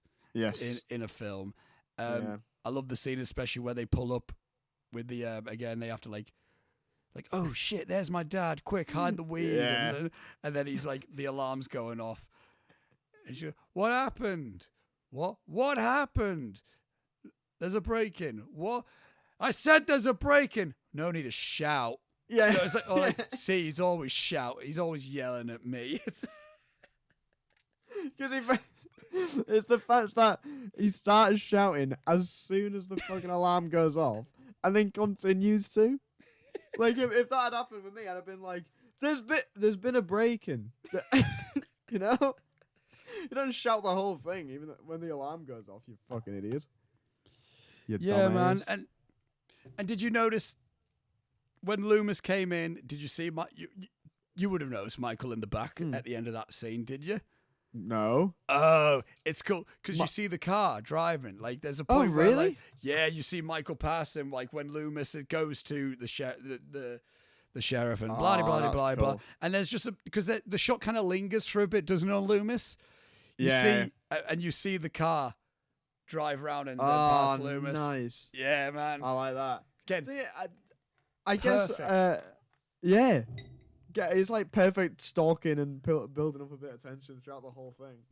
I guess like that's a good kind of continuity as well, I guess, because in that scene they say someone broke in. All they took was some hardware supplies, a kitchen knife and some rope or whatever. Yeah, and I'm like, well, I saw the kitchen knife. The rope, I guess he used to hang Ben up in the cupboard. Bob up in the cupboard. Sorry. Yeah. I guess that's what the rope was for.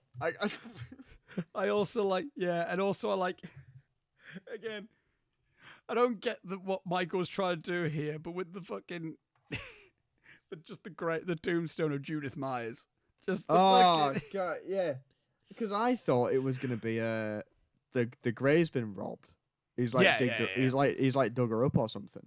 When he just nicked the tombstone. Which I like to think he just walked up to it and just went. Picks it up, just gone. He's out. Under his arm, just walking back. Yeah. In the mask, whistling along. There's so much of this film. Again, that's what I mean. We could have a good laugh and fun with it, but it doesn't ruin the film. No. The film is still really suspenseful and creepy and really damn good at being a horror film. But I think the fact it is really so good at being in depth with being festive Halloween. Again, and Halloween, again, as kids, what we know Halloween of being, it's like, fun little spooky time, and you go with your mates, you go get some sweets, and you can be a bit mischievous, and we're being a bit, So, and the film kind of like has that cheek to it. It's a bit of a cheeky film, while being scary and terrifying. But it's not like, I don't know. This is why it makes it a good annual watch to Halloween. Yeah, I think. Completely agree, my friend. Final comments on the film, because you go first. It's easily in my top 10 all-time favorite horror films, without doubt. It's a film that I will continue to watch annually. It's a film that will always stand the test of time. It's easily the best Halloween film, and the fact that we've had so many. Oh my god, how many is it now? Oh, God, I don't know. We've had 5 timelines. I know that much. Right. Jesus Christ. Right. So let me see. There's the 6, and then there's the 2 H20 and Resurrection. Then there's the 2 Rob Zombie films, and then there's the 3. We've got 13 Halloween films. Dear God. And the fact that I could still look at this film and go, this is still without doubt easily the best. This is still the best one. And again, it's not even like there's still really good ones. Again, Halloween 4 I like a lot. I enjoy H20. That's a good time. Oh. I like Rob Zombie's Halloween 2. I like it. And Halloween and the first 2 David Gordon Green Halloween films are good. Yeah. And again, I like Halloween Kills. I know some people don't. Yeah, but I like but none of those films I've just mentioned can touch this film. Yeah. There's no way. And I don't think, but I also think you couldn't have done this film again because it's just like, well, you're just doing it again. So you have to do more. But what makes this film as good as it is how simple it is. Yeah, exactly. Yeah. I think you couldn't be as simple as this now. No. Because people wouldn't watch it. I don't know. Like, I think even films that I can say modern that still have a close feeling to it are like films like It Follows and even X. But even both of those films do a few complicated elements. Like exactly. Like how It Follows isn't, it does a thing where like, oh, it's like something. Yes, like, it's a bit it's a bit mysterious and and with X, it's there's layers to that. Yeah, in terms of like the killing and all that. But I don't know. It is truly a one of a kind, and there's a reason why it is a classic, and there's a reason why it basically did kick off a whole fucking subgenre of horror. Yeah, man. For me, I think. I don't know, man. I think I've said all I can. Really, it's excellent. You summed it up really well. For last time. For me, I hope it will become an annual watch, and I would like to watch some of the timelines with you on some occasions. That'll be a really good time. Yeah, obviously. Hell yeah. We can pick and choose which ones we want. Yeah. So, which for you, out of curiosity, before we move into what I imagine will be the intermission segment, which is the best timeline and which is the worst timeline?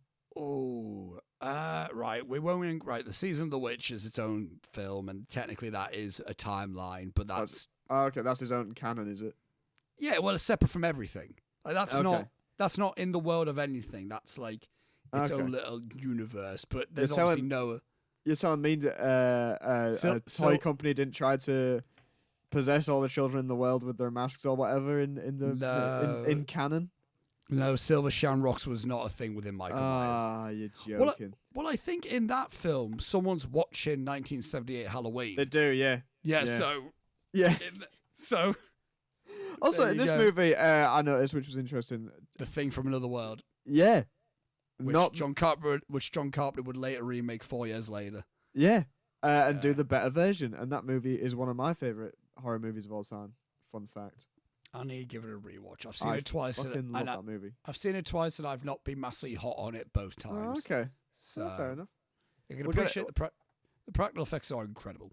Yeah. And that Ennio Morricone score is also incredible. Yeah. But yeah.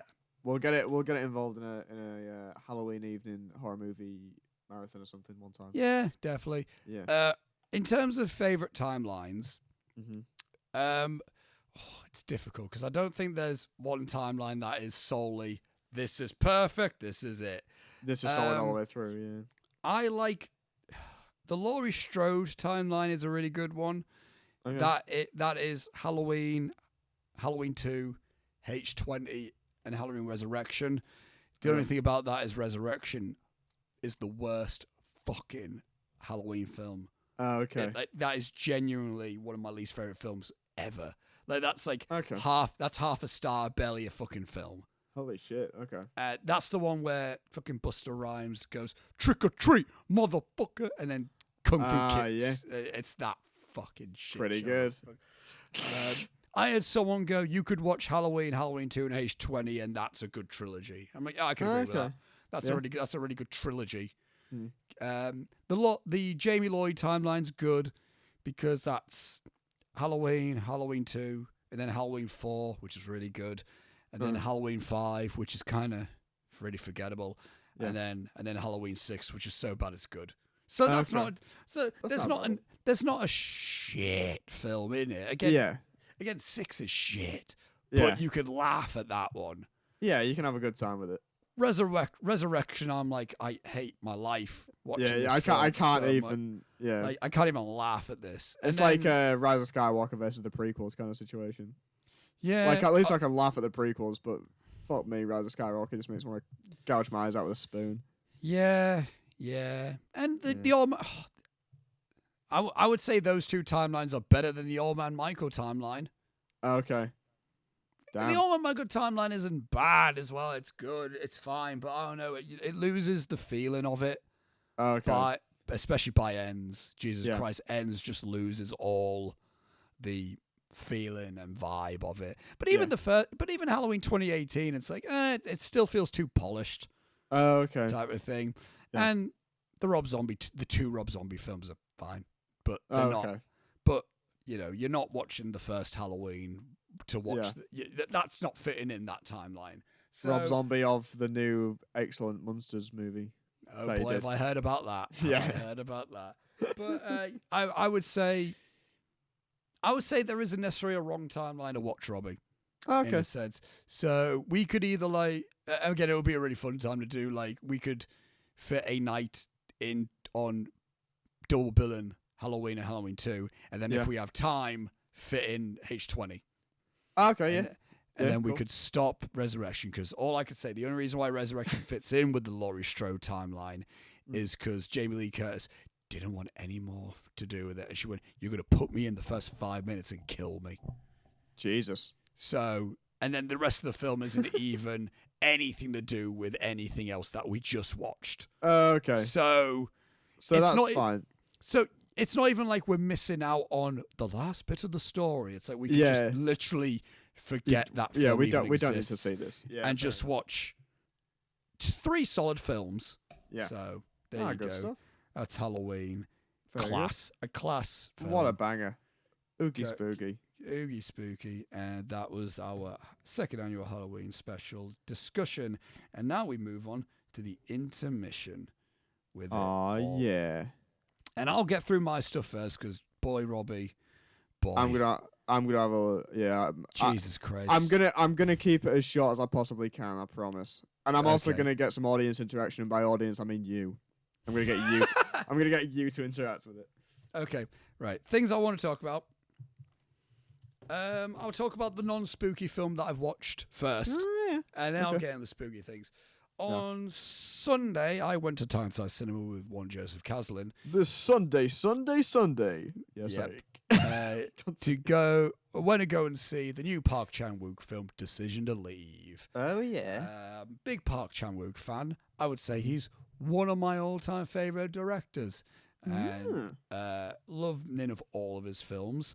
And I'll say this is not an exception as well. Nice. Really good time. Really like this. This is like a detective procedural romantic thriller. So it's actually quite tame for Park Chan-wook in terms of what he's usually used to directing. Yeah. It is one of the most romantic films that I've seen in terms of just pure vibes. In the sense of there's just moments where the two main characters can just look at each other, and I'm like, and then I felt my heart just flutter. Cute. And I'm like, this is brilliant. But there's also some really cool ass directing moments. Really, maybe the best edited film of the year. Wow. Okay. Boy, is there some neat transitions, and boy, is this film so. Yeah. It's a 2.5 hour long film, but by the film ended, I was like, wow, was that 2.5 hours? Oh, so okay. So it's really like that. The one thing I will say, and again, a lot of Park Chan-wook films make me feel this way. I do need a rewatch. I do need to give this another rewatch. I do need to give this a watch, because a lot was going on. There's a lot going on.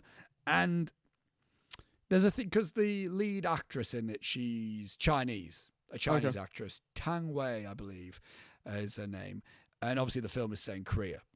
Yeah. It's a South Korean film. So there's things where language is a base thing, and how certain things are said and how certain words are done are an integral thing with the story in this film.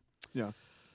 Obviously, as an English viewer, I'm just reading subtitles that are repeated in English. So, and someone said that, I read the Reddit post, and someone said, who I assume is a Korean person, said they couldn't have imagined not knowing the language to this film because there's so many intricacies that the film does with the language. And Joe said, I won't spoil anything, but Joe said, again, loved the ending as well, and it's the best way this film could have ended as well.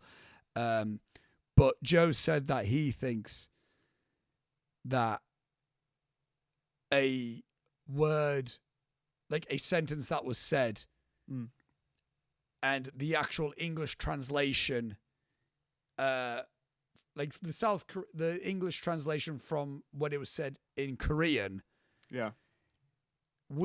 was the actual meaning of the sentence in Korean, but in the Chinese language, I can't remember if it was Mandarin or Cantonese. It might have been Mandarin that she spoke. Would have meant another type of thing. I see. Okay. So it's like, that would have made. And Joe said that, and I was like, if that's the case, that would make all the sense. So again, I'm not saying like it's a bad thing that it's a bit. There's a lot going on because again, it's Park Chan-wook, and he always has a lot going on with his films. If you've seen Old Boy, you all fucking know it. If you've seen The Handmaiden as well, there's a lot going on in that film. It's not like Bong Joon-ho, where Bong Joon-ho is a bit more the accessible Korean filmmaker. Yeah, definitely. Park Chan-wook's a bit more of the heady filmmaker. Yeah. So I'm not sure if this film will be the one, if this is going to be a film that everyone's going to be. I'm not sure if this is going to be Park Chan-wook's Parasite. Okay. I don't think it will be because it's really tame. I would say it might. Is it his most accessible? No, Old Boy, I would say, is still probably his most accessible because Old Boy's cool as fuck. Yeah. Where this is quite patient. Okay. Yeah. But still has a lot of Park Chan-wook isms. And also some really good funny moments in it as well, which I have learned, which I've discovered from watching many Korean films lately. Koreans know how to do humor really well, especially and oddly enough, even in fucked up films. I mean, I mean, Parasite's pretty fucking funny, to be honest. Parasite's fucking funny. There's a moment in this film where there's like obviously the main character who's the police, who's like a detective, and he's got his partner, and there's a moment where they chase down a guy, and there's a guy in the interrogation room, and then the main character's partner, we just cut to the interrogation room with his partner just fucking swipes the interrogation table, flips it, switches the lights off. He's about to like kung fu kick the guy in the fucking face, and as his legs like kind of bent up like that, the guy in the interrogation chair tries to dodge it, but he ends up falling back first. But the main character then walks and goes, "Why is the lights off?" Flicks it, and then the guy just freezes, and then the guy falls, and he goes and just stops, and then he goes, "Why did you have to flip the table?" It goes, so it's like, so again, there's like little moments. That's like, good stuff. That's good shit. That's good shit. Really good film. It'll end up coming on Mubi, so I'll probably end up rewatching it before the end of the year list. But expect it to be on my end of year list because really good time. Go and watch it. I've yet to see the new Mark McDonagh film. I hope to see that next week because it's not played in view for some reason. I know. So me and Angus are trying to get. We're probably going to see it next week at some point. Oh, okay, sweet. You all won't hear it. That's why you have to go on Letterboxd because we're not going to have an episode next week. So, sorry. So go on my Letterboxd to find that out. But that was the only non-spooky film that I've been watching. Nice. I'll go through what I've been watching the last week or so. Sweet. I watched Smile, and that was fine. Yeah, my friend from sixth form was talking to me about it. Charlie, shout out to Charlie Gittins, what a guy. Was saying it was like he went to see it and he was like, it's all style, no substance, and even the style's kind of boring. The best way I could say it is like I read someone on Letterboxd saying, imagine It Follows, but if it took all the slow-paced nuance and just replaced it with jump scares. I was like, that is pretty. It's jump scare. It's jump scare galore, Robbie, in the film. But the ending's neat. The actual creature monster is terrifying. Yeah. I will say that it's kind of spoilers for Smile if anyone cares. Yeah, you can do spoilers. It's fine. It's like a giant. It's almost like a giant lanky woman with like a ghoul, with like a ghouly smiley face, and That's it's cool. like imagine if you took the Ring Girl and just stretched her. That's pretty sweet. And she had a really ghouly, like, smiley face. Yeah, I like that. I was like, oh, that's, again, terrifying looking. I'm like, yeah. I mean, if that was just the villain, because... Then you'd be fine. But they do a thing where they try to make things creepy, but it's just people like this. Yeah. And I'm like, sometimes I look at it and go, that's a bit laughable. Yeah. But it's like, if you just had the big... I guess... big spindly thing. It might have lost the appeal after a while. It could have been budgetary things as well, where it's just like, we can't keep that up for a whole movie. But the director, I think sound design was pretty neat with it. The directing had some cool style. I would like to see more from this director. Cool. First feature film, I think. So. Ah, sweet. Nice one. It's you know what? It's not the worst film to be watching. Yeah. If you want to go to the cinema to watch a horror film this season. It's better than Halloween Ends. I'll say that. Fair enough. It's better. And I wanted to talk about other ones, just other brief ones. Yeah. Before move on, I obviously watched Little Bethany this afternoon. Still excellent. Still excellent. I watched Eraserhead for the first time. Oh yeah, how was that? You know what? Weirdly enough, right? I was expecting it to be like really fucked up. And there's a lot of fucked upness to it. But and once I got past the point, because I was trying to watch it and try craft together the meaning and what's the but then I remembered David Lynch has never said the meaning of the film. He's never going to. There's no all the theories of this film are simply that, theories. So once I started realizing that, I went, right, I'm gonna forget about trying to analyze this, grasp of the film. I'm going to come up with my own interpretation just so I can run through the film and be like, okay, I think it's probably that. But weirdly enough, it's kind of comic. It's kind of funny. Okay. It's weird. It's surrealist funny. Yeah. It's very Lynchian humor. That's interesting. I mean, like the only really kind of Lynch exposure I have is Twin Peaks. I need to watch that. Twin Peaks is pretty funny. I think that's got his humor to it. David Lynch is quite because I've seen Blue Velvet and that's got that's the one with Dennis Hopper. Do you know the moment where Jay in any I forget which film it is, where from Jay and Silent Bob fame, when he goes I'll fuck anything that moves. Yeah. That's from Blue Velvet, where Dennis Hopper just goes, I'll fuck anything that moves. It's so it's it's that. Wild at Heart is mental. That's the one where Nick Cage and Laura. It's imagine Nick Cage and Laura Dern are basically Bonnie and Clyde, directed by David Lynch. Pretty good. Can't argue with that. There's a point when Nick Cage has a snakeskin jacket, which apparently was just Nick Cage's actual jacket, and he's I would imagine. I'm not sure if I'm misremembering this or if I'm thinking of Daredevil. I know Daredevil did this, as in 2003 Daredevil. Yeah, where his coat moves and it does rattlesnake noises. I'm not sure. I can't remember if Wild at Heart also does that, but but it's that type of weird and funny, and obviously yeah. But Ray said, it's kind of like really eerie and weird, but it's kind of funny as well. So it's I got. Yeah, I like me some David Lynch. So it's only an hour and a half as well. So that's easy. Yeah. This plus also the reason why I got on that, because obviously with my hype for Silent Hill, I was like I wanted just consume anything that's Silent Hill-esque, and David Lynch films were apparently a big inspiration for Silent Hill as a whole. So I thought, and that's why I'm going to end up watching Twin Peaks within November for the first time. So nice. Never seen it before. Never seen it before, and I've always been told I would really like it. So, yeah, I think you will like it. So yeah, another one I watched a film called A Tale of Two Sisters, which is a South Korean horror. Kim Ji-woon directed this. This is the same guy who directed The Good, the Bad, the Weird. He directed I Saw the Devil, and he also directed. Do you remember The Last Stand with Arnold Schwarzenegger and Johnny Knoxville? No. When it was Arnold Schwarzenegger's big comeback as an action star, but kind of not, because he also did Expendables 2. Oh yeah, I do know this. But But Kim Ji-woon directed that. But also Kim Ji-woon is also and A Beautiful Life, I believe, is the film he did as well. Also, Kim Ji-woon is just one of the most talented South Korean directors of the bunch, I would say. Okay. Yeah. He's never made a film that I have never. He's the best way I can describe him. He does not hold back in any genre that he does. Cool. With The Good, the Bad, the Weird, that is an Oriental Western film that's an action comedy. Nice. And it's insane. And it's incredible. Cool. Oh, sweet, okay. I Saw the Devil is a really fucked up revenge film. And it's great.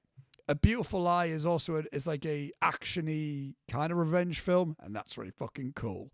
Sweet. And the Tale of Two Sisters is genuinely has a moment in that film, several moments actually, horror moments, where I saw something and I genuinely went like this. I went, ugh, like I genuinely felt unnerved in my skin. Yeah. Like genuinely. And it's not torture porny. It's not like that. Okay. It's creepy, but also you see exactly the creep. It's not, we leave it into your imagination. It's like, you see exactly what's going on. I was like, that is fucked up. And it has twists upon twists upon twists to the point where I can understand people maybe watching that film going like, what even fucking happened? Yeah. Which is a thing with a lot of South Korean films, is what I've discovered. But I finished the film being like, that blew my fucking mind, and I'll watch that again because that is one of the more insane films that I've ever seen. A Tale of Two Sisters. It's absolutely brilliant. And the last two films I want to talk about that I watched this spooky season. I watched Videodrome for the first time yesterday, Robbie. Oh, yeah? Loved it. Absolutely cool. Okay. Brilliant. This is my first Cronenberg film as well. No, I haven't seen The Fly? No, not yet. I haven't nice, seen, okay. I haven't seen that. I haven't seen Scanners. I wanted to see Crimes of the Future, that new film that he's got out this year. Oh, God. Yeah.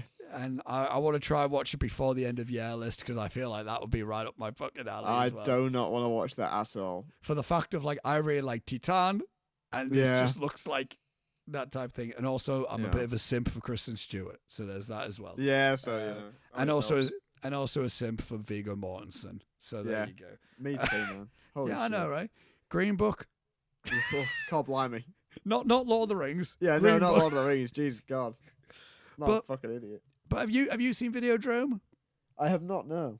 Oh, I think you would dig the shit out of this film, Robert. Oh, really? I was going to say the only Cronenberg film I've seen is The Fly. All right. This is one of the most stunning examples of practical effects that I've ever seen. Cool. Ever seen. It's weird in the sense like nothing's really explained. And again, I can understand. Again, this is amongst the list of like when I was like trying to go through Silent Hill things because David Cronenberg was also a big influence for Silent Hill as well. And with this film, I can understand it because it's all very psychological, but it's all a bit gross out as well. Okay. At times, so it's really cool. Also, this film stars Debbie Harry, who this is the first time that I've realized who Debbie Harry looks like what she looks like. I knew her as like obviously I know Debbie Harry from Blondie, but she's redhead in this, and it took me off guard. And I was like, because she's credited as Deborah Harry, so I just didn't put it together. Like, who's that? But then it's like on IMDb, it's Debbie Harry. I went, wait, what? Oh, yeah. What? She's really cool in it. She's really good. Everyone's really good in the film, and the effects are really cool psychological shit. It's really good. And the last film I watched last night was the first Hellraiser. First time I ever watched that. Also, again, Silent Hill based type of shit with that. Might be one of my all-time favorite horror films now. Sweet. I'm not sure. I was gonna say, I don't know if it was in preparation for the new one being out. I heard that was really good as well. Yeah, I've heard it, but I've also heard the Hellraiser franchise isn't exactly the height of horror franchises. I've heard that. Yeah. They just apparently get progressively shitter. Yes. From my understanding. I've heard the second one's pretty good. So I'll give that a go. I only bought the first one on Blu-ray, so but I really like that film. The kills are really cool. The practical effects are stunning, man. Yeah, sweet. God.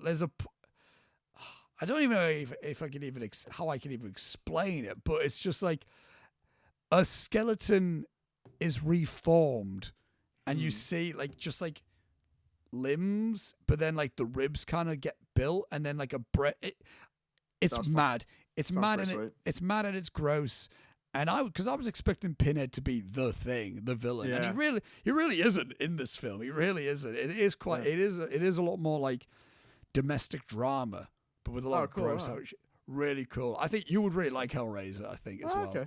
It's really good. It's not necessarily corny horror like Halloween, but it's got 80s charm to it. And again, the practical effects are absolutely gorgeous. So that's been me this time. Man. So what week you've had, eh? Yeah. And obviously my plan is this Sunday I want to binge the Scream films because I've never seen them. Sweet. Okay. Yeah, so you're gonna love Scream. I hope you like Scream anyway. I want to binge them because obviously the new one came out this year as well. So I I haven't seen the new one yet. I heard good things about it. Yeah, as well. I did. Yeah. So I want to binge those for the first time. So sweet. I could probably do that on like the Sunday. Yeah. So yeah. This Sunday. And I don't know why I'm trying to make that a catchphrase. It sucks. I did that last week as well. And it's bad. Robbie, do you want to take over the rest of everything? Oh yeah, man. Why do I? And then after your segment, we'll look at the poll. Yeah. Or should we look at the poll now? Because then we could look at the results by the end of the episode. Yeah. All right. Yeah. Let's look at the poll. I'm just gonna hope that Tyler hasn't changed sides. Right. I am a bit right. I got a minute. Okay. Let's see this. Okay. Jesus Christ. Okay, so 50% is Team Robbie. Oh, wow, okay. 42% is Team Oscar. Yeah. 8% is Team Lewis. Wow. What the fuck? Okay, what have we got any changes from Oscar and Robbie team? So yes. Who's gone for Team Oscar? Team Oscar, okay, here's who's so far. Me, I'm still Team Oscar. Yeah, that makes sense. Cafe de Morzo and Jessica May is still Team Oscar. Yeah. My mum is still Team Oscar. Gary is still Team Oscar. Okay. And we've got a new member of Team Oscar, Robbie. Go on. George Dixon, the director of DIY. Oh my God. Director of DIY and The Night Shift and The Day Job. Simp. Well, that's why he didn't ask me to be in his fucking crew then. Dickhead. Anyway, continue. Team Robbie. Yes. Oh, we've had a defector.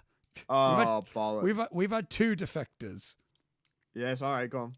Team Robbie, you, obviously. Yeah, that makes sense. Maddie Tweedale has jumped ship and she's now Team Robbie. Yeah. Come on. That would make sense because she's my actual blood relative. Ellie Cutmore is now Team Robbie. Oh, fuck yeah. Probably just because I got angry about it last week. Come on, Ellie. I was literally talking to you earlier today and we were getting on perfectly fine. What the fuck? Well, as far as you know. Eddie Hone? Oh, yeah, that's my cousin. Oh, there you go. He's Team... Cheers, Ed. Team Robbie. Cheers, Ed. Didn't know he looked at the podcast. Tyler McCulloch is still Team Robbie. Still to captain. Nice. And Ethan Strachan is Team Robbie. Oh, EJ Strax, my boy. The new member. And Team Lewis, the only member of Team Lewis. Yeah, go on. Is Joseph Casley. He's no longer Team Robbie. Oh my God. That's so with Lewis being on his own team now. Is he excluded from? Is he no longer a member of Team Robbie? Right. Within our law. You're within law. He hasn't voted, so technically he's still Team Robbie. Okay. But until he votes, and then it's canon.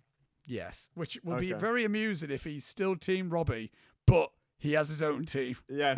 And Joe's in that. It's just Joe. So we'll revisit that. Yeah. Okay. We'll revisit that at the end of the podcast and see what's happened there. But yeah. So what would you like first? Would you like update on Team Robbie's whereabouts, or would you like Doctor Who? I feel like we need the update on Team Robbie. Okay. With that. Okay. So this week, Oscar, I had some reliable sources get back to me with some things about what's been going on in the world of Team Robbie, and they've been specifically following around one captain of Team Robbie himself, Tyler McCulloch.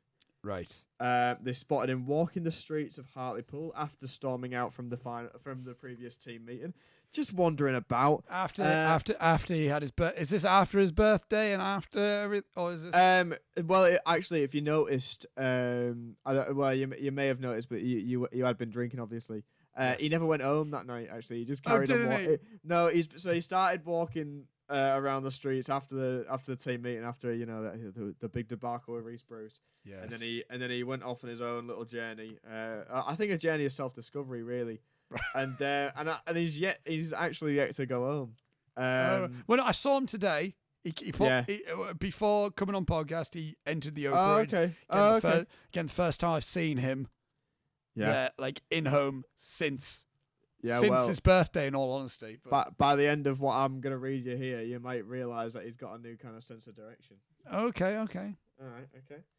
So we caught up with Tyler. He's walking around the streets of Hartlepool. He's got his Redcar Cricket Club sleeping bag with him that he's been using to sleep in, and he's been living off the scraps of the party bag from last week's meeting.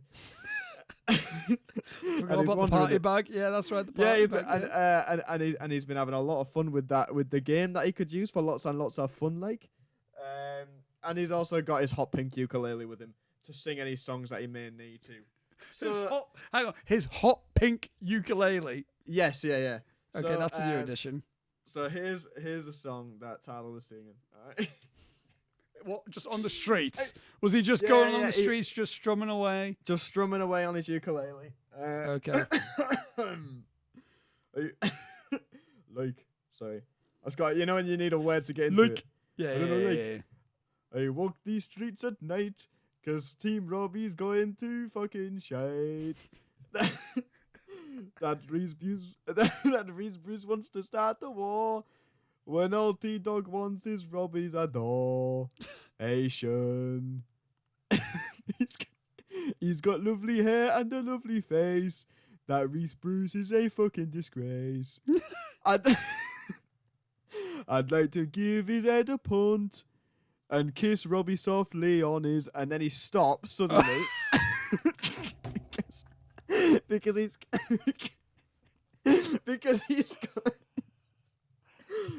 come to the entrance to a big, dark, spooky tunnel. All right. He's gone, I don't know about this. Like, obviously, quite fitting with the Halloween special. Yeah, exactly. Yeah, exactly. Tyler's Halloween special. Yeah, it's a great big pumpkin, Tyler McCulloch. Why does Tyler give Charlie Brown energy? I don't know. He does. Why is that perfect? He does, doesn't he? He's always missing the football. Yeah, always in life that guy's missing the football. So he's come to the entrance to a spooky tunnel, and he feels a cold breeze wash over him, gives him a little hair standing up on his neck sort of vibe. He goes to turn around, but suddenly something pushes him in, and an echo from the tunnel comes. Wow! Of course it is. He goes, Tyler. Oh fuck no! Turns around to try and leave, but suddenly there's a big shadowy figure in the entrance. It's Reese Bruce, and he stood like a big letter Y upside down. That man's silhouette, that man's shadow is just like Michael Myers. Is all I'm it's saying. haunting, man. All I'm saying is, remember when he was Squid Game? Yeah. Jesus Christ. Absolutely terrifying evening. If we can put a clip of that in the YouTube video. Right. If I remember, put Reese Bruce as Squid Game in now. It's like all the real problem 5 minutes after then just there. Okay, so one of the hardest I've ever laughed as well. Oh my god, yeah, fucking brilliant. But yeah, so he's stunned. He's blocking the entrance. Tyler can't get out. And when Tyler turns around, oh my god, he's blocking the exit as well. How does he do it? some kind of supernatural stuff going on here. So it's like that moment in scary stories to tell in the dark. Yeah, with the pale lady. Yeah. It's like that. So, and Tyler says, "Look like I don't want any trouble." Reese goes, "Well then, let's make a deal." Right, and he hands him a little note which has been drawn on the back of the party bag from the previous week that Reese owned. Hands him an address. Address, not a dress. No, address. and no, he doesn't hand him a dress. No, he hands him a written down address. Yes. And he also hands him a Stanley knife, which has engraved on it TM plus RT in a love heart crossed out. Gee, I wonder what that means. I know, ominous. So the love heart's crossed out. Reese trademark plus rooster teeth. And Reese says, "Meet me at this address and wait further instructions." Wah! Disappears into the night. Jesus, how did you find all this info out? I know. So then Tyler goes to, he thinks he's safe, he wanders out of the tunnel, and suddenly from around the corner, wow! Reese lunges at him. Oh, God. Yeah, and Tyler wakes up in a hot sweat. It was all a dream. It was all a dream. I used to read it Word Up magazine. He wakes up in his Redcar Cricket Club sleeping bag, in a hot sweat. Just his Redcar Cricket Club sleeping bag. That's again perfect. Yeah, of course. He's really shook up about the whole thing, and he's thinking, oh well, at least it was a dream. Like, looks over to his hand. Oh my God, the Stanley knife and the address are there. God. Was it a dream? Who knows? Next week, he'll probably have to wander around to that address and find out what's waiting for him. We're also not. Wait, not next week. So whenever we next see him, and that's where we leave off. So we'll find out probably at the Christmas special. Yeah. So I'm gonna keep you in suspense. Oh Jesus! What a to be continued. Yeah. So Reese Bruce was already stirring things up in the Robbie camp. Then he's now cornered the captain in a spooky supernatural kind of way, and he's very fitting for this week. Yeah, and he's handed him a Stanley knife with my initials and Tyler's initials in a love heart but crossed out. And he's given him an address to meet him at. So something seems to be in the works here, and I'm not really sure I like it. not too sure about it, but I mean, what do you think? Do you think he's going to stab me? Is the aim to kill me? Tyler, I don't know. He was asking when you're going to be here. Yeah, when you're going to be up. Yeah. I did say. He went, is he going to be on Friday? I went, nah, he's not going to be here Friday. He'll be here Saturday. He went, all right. And that's all. That's all. Right. So, and he went back to doing the knife game from Alien on the table. And then he just did that. Yeah, he just did that. And chewing a toothpick. Being confused at Ellie's surname. Yeah, being confused that his friend of 3 years now. He had no idea what her surname was this entire time. Also a housemate for 2 of those years. Jesus Christ. But yeah, I mean, I'm looking forward to seeing what was going on here and some more information from my sources. But Jesus, God, I hope he ain't got himself into some trouble. That Reese Bruce really can be a bit of trouble, can he? God, he can. I mean, if you're not careful about the influence that Reese Bruce could lay on you, yeah, you could. Jesus Christ, you exactly. can go down. Certainly, some sort of path, my guy. A dark path, I would say. I don't want to have symbiote Tyler going around. Black suit Tyler. It's not what I want. God! Again, why does Tyler also give Tobin Maguire Peter Parker energy? Doesn't he though? He gives off Charlie Brown energy and Tobin Maguire Peter Parker energy. Yeah, I agree with that wholeheartedly. I don't know. I mean, hey, he can decide whether that's a compliment or not. Yeah, I mean, he'll say it's not, won't he? Fuck's sake. There was one point where I was just sat and they were just all, but it was like him, Ellie, Kate, and Angus were all just talking bullshit about something, and I'm trying to watch like Men in Black, and And I'm trying to watch Men in Black. It might be Halloween at this point. It might be Halloween at this point. I was trying to watch. It was one of the films, that one. And Tyler went like, "Have you missed us, Oscar?" And then I chose just not to say anything. And then I just turned and went, "Sorry, what?" And he went like, "Fuck you." And I went, "What the fuck?" He's such a fucking moody cunt, isn't he? I mean, I can't wait to see him on Saturday. I also want to say this as well. This was the layout. You know the big, like, this is going to be very, very, I'm sorry for everyone else. This is so niche. Yeah. Sorry for everyone else, but this will make, I hope this at least is somewhat interesting. You know the big cream couch that they have there? And then they have the little black couch as well. Yeah. In Oakroyd. Me and Angus were sat on the big cream couch. I was on one end, Angus was on the other. Yeah. And Kate was sat on the black couch, which was turned round for some reason. Oh, but right. she was sat facing the kitchen, facing the fucking dining table area. So yeah, she was sat like there on that couch or whatever, and Ellie had like her own little like blow up like mini chair with a blow up footstool, which of course she did. Fantastic. That's on brand, isn't it? Good on her. Which she was just sat like in between the couches. Tyler came in. Right. Now think about the seating options there, right? Yeah. You've got one other, you could sit either on the black couch, which would be, which is not facing anywhere, but you could either probably sit there. You can sit on the cream couch. Yeah. Where there's a seat between me and Angus. Yeah. Tyler sits on the arm of the black couch. Oh. So not even the big arms, those tiny arms. So he's just sat there. On a crevice. And we're like, Tyler, you can just, there's a seat there, right here. And he went, I don't want to invade your space. I'm like, what? Tyler, first of all, Tyler, you live here. And also. Yeah. Yeah. What do you don't live there. It's not like me and Angus are snuggling up together either. Yeah. It's not like me and Angus having a little romantic time.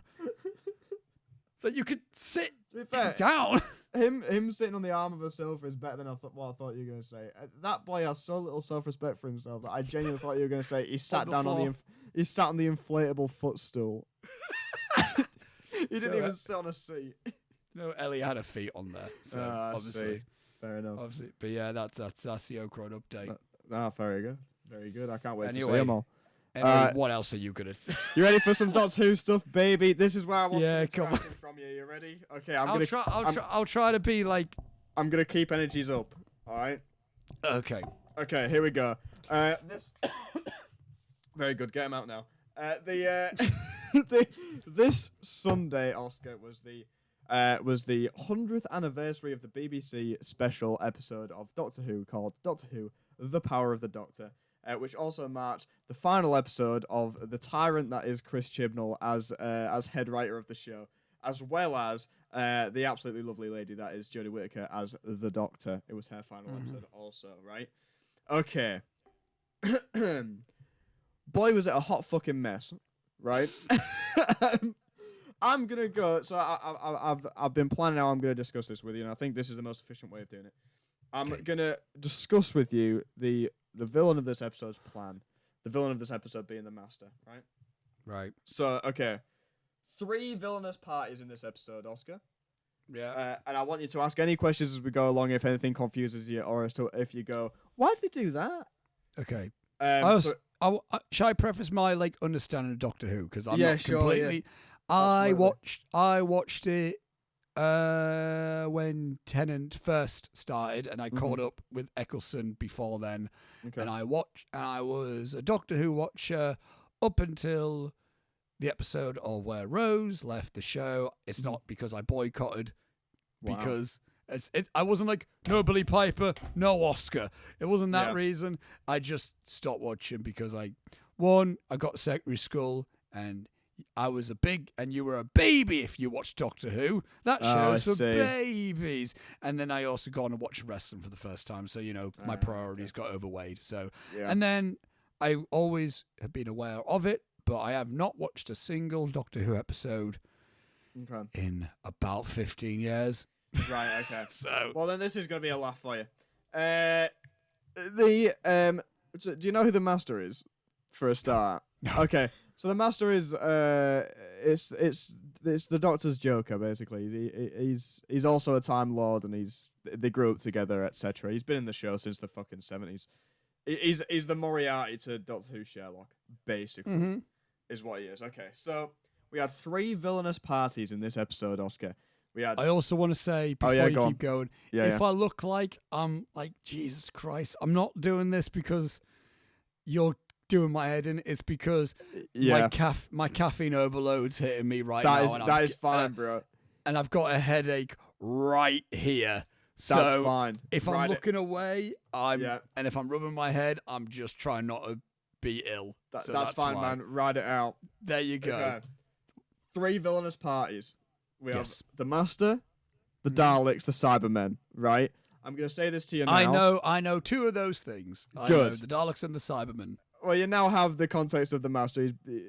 They grew up together. It's Time Lord buddies from Time Lord school or something. Right. But he's mental. Portrayed by John Sim at first in the new series. You know who John Sim is, right? No. Famous, esteemed British actor. Anyway, so I thought you said John Cena at first. No, when did that happen? Initially portrayed by John fucking Cena. Okay. I'll say this now because they tried to make it a big twist in the episode. It wasn't. All 3 of those parties are working for the Master. So they're all under the same plan put together by the Master. Daleks and the Cybermen are working for him, right? The Cybermen, Oscar, rob a train to steal a That's such a funny image to me. I know. But here's this. They rob a train in space. Shit. I know, right? To steal a child. Wait. Who turns out to... It's not actually a child, Oscar. It's a being of pure energy who manifests itself as a child as to make people want to protect it, right? Right. They're stealing this being of pure energy to power a cybernetic planet that they've built that has been placed just outside of Earth, supposedly for the use of converting humans into Cybermen on a mass scale, right? That's what the Cybermen are up to. Okay. Follow me so far. Following along. Okay. The Cybermen are stealing a space train that has a child, but it's not a child. Yes, and they're using it as an energy source to power a planet that's to convert humans into Cybermen. Okay? Yes. Daleks. What are they up to? What are these Eggmen up to? They're these big old fucking pepper pots.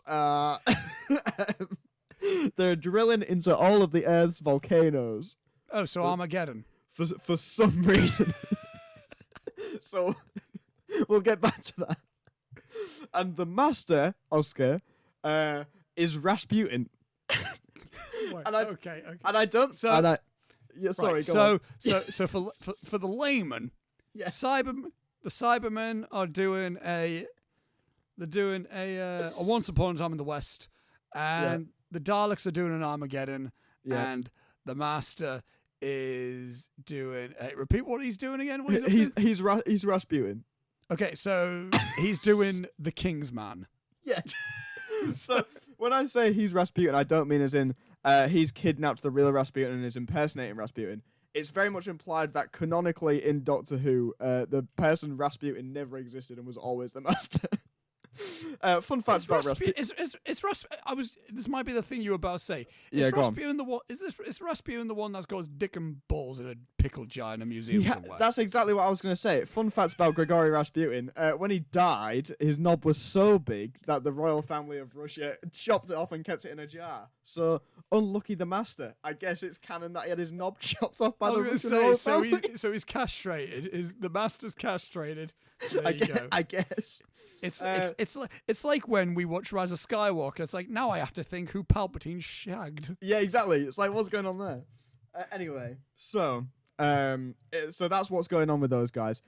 In the present day, Oscar, we are reintroduced to Ace, a character called Ace, and a character called Tegan.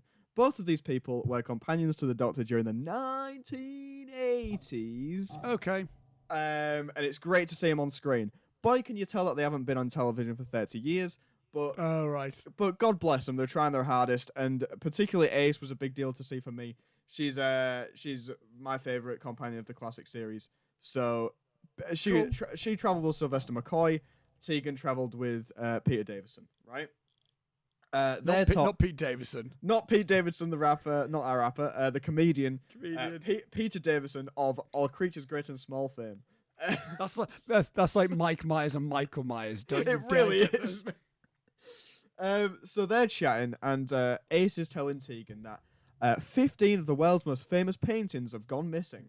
And Tegan tells Ace, it's like, that's really weird, actually, because also quite a lot of seismologists, volcano scientists, have also bizarrely gone missing. Can you believe it? So they're investigating that, and they get... and also Tegan says, Ace, really weird this, I've been given this doll of a Cyberman in a box with a note that says it's from the Doctor, right? Which is intriguing, isn't it? To an extent. And they're called into to Unit, which is basically I don't fucking it. How do I explain Unit? It's like, like S.H.I.E.L.D. in Marvel. Okay. It's S.H.I.E.L.D., but it's Doctor Who. Okay, so they're called into Unit, where they meet the Doctor for the first time in 40 years. Big deal. It made me very happy. Whatever. They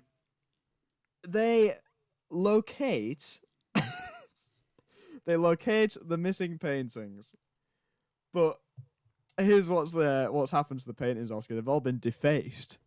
Defaced in a sense that all of them have the master really crudely photoshopped into them. so the Mona Lisa just now has the master's head on it. Scream, that one of the one like that. It's the master now. He's just kind of photoshopped himself into loads of paintings, and he also sends over some coordinates saying, "Hello, this is where I am. I'm a volcano scientist now," or whatever. So they go and find him and arrest him, but you get a real vibe of this is a Joker in the Dark Knight situation where he wanted to be here, and I can tell.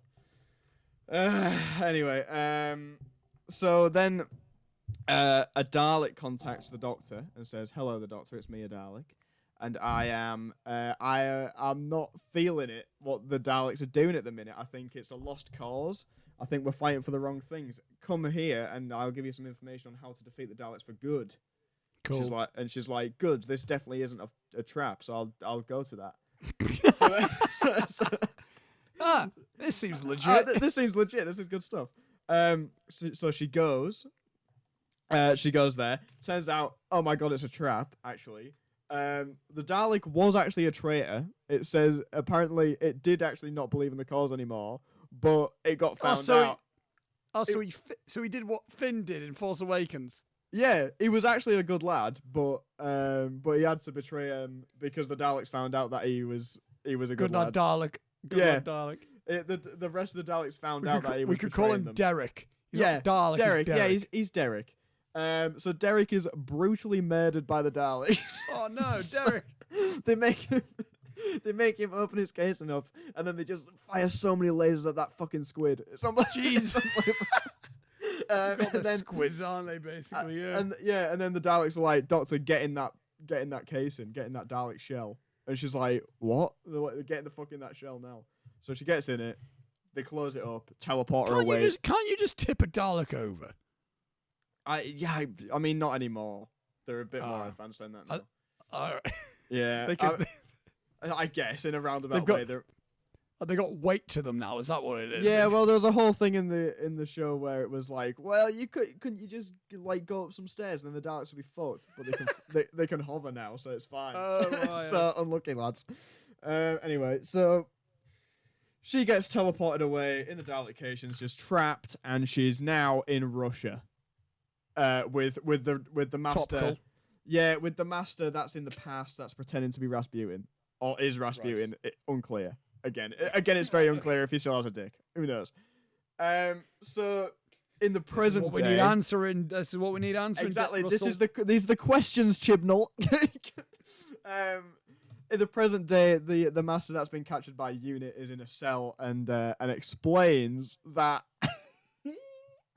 he has some technology that can shrink people, right? And he says that it can work in reverse. It's revealed that the Cyberman that was sent to Tegan was actually not sent by the Doctor for no particular reason at all. It was actually sent by the Master. Right. And it grows back to regular size. And he says the great thing about this doll is it's a Russian doll. And then it opens up. It opens up and like 100 Cybermen walk out, and there's a big fight at the unit. 100 what men? Cybermen. So he says side men. No, yeah, 100 KSIs and mini minters walk out. So right, yes. Right, okay. At this point, it's when all things seem lost. It's revealed what the plan actually is. Oscar, Right. would you like to hear his plan? Right, let me hear Rasputin's plan. Yes. Rasputin / the Master / he's got no dick. His voice. Dickless. Dickless. His master plan is. And he says at one point, yeah, very good. He says at one point, he wanted to call it the Master's Master Plan or the Master's Dalek Plan, which is a very niche joke to a 1960s episode of Doctor Who, which was called the Dalek's Master Plan. So that's very funny. Well done, everybody. His plan is he's got this the tech-based planet that the Cybermen have created is actually not for converting humans into Cybermen. It's a Death Star. And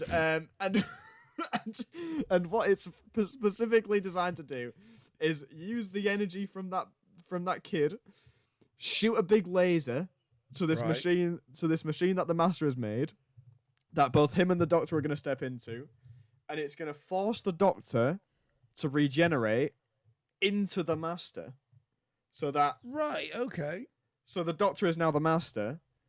He's then going to tables have turned. He then is going to travel around the universe and just do real questionable things and get her cancelled. and that's his plan.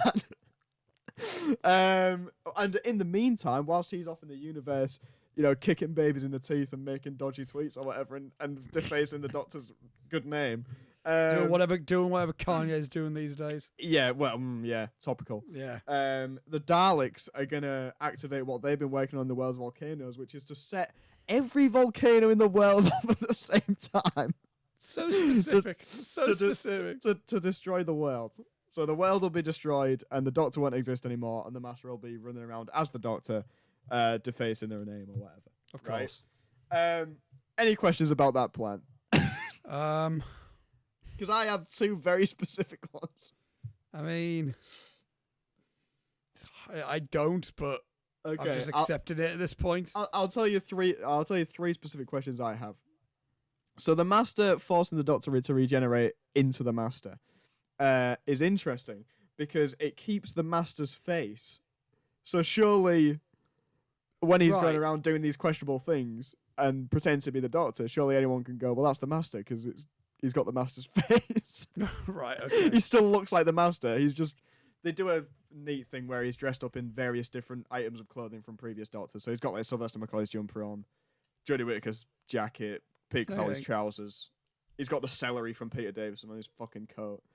Whatever, right? The Reese Bruce of the Doctors. Yeah, the Reese Bruce of the Doctors. Loves cricket, loves celery. What a bitch. So, yeah. Why do you have to do that? Because you could very easily just dress up as the Doctor and travel about pretending to be the Doctor. Like you could just do that without going to all this hassle. Second question: why is he Rasputin? What is the need for? I mean, yeah, I'm confused by that, but also sure. There's no relevancy to him being Rasputin apart from him to do the pun that the Cyberman thing is a Russian doll. That's the only relevancy I can find. Third thing. Why'd he Photoshop himself into all those paintings? What did that have to do with anything? Wanted to leave his imprint on the world. I guess. Here's where the episode takes a turn, Oscar. Takes a turning point from me being like, this is a hot mess, to me going, this is a hot mess, but also, I fucking love it.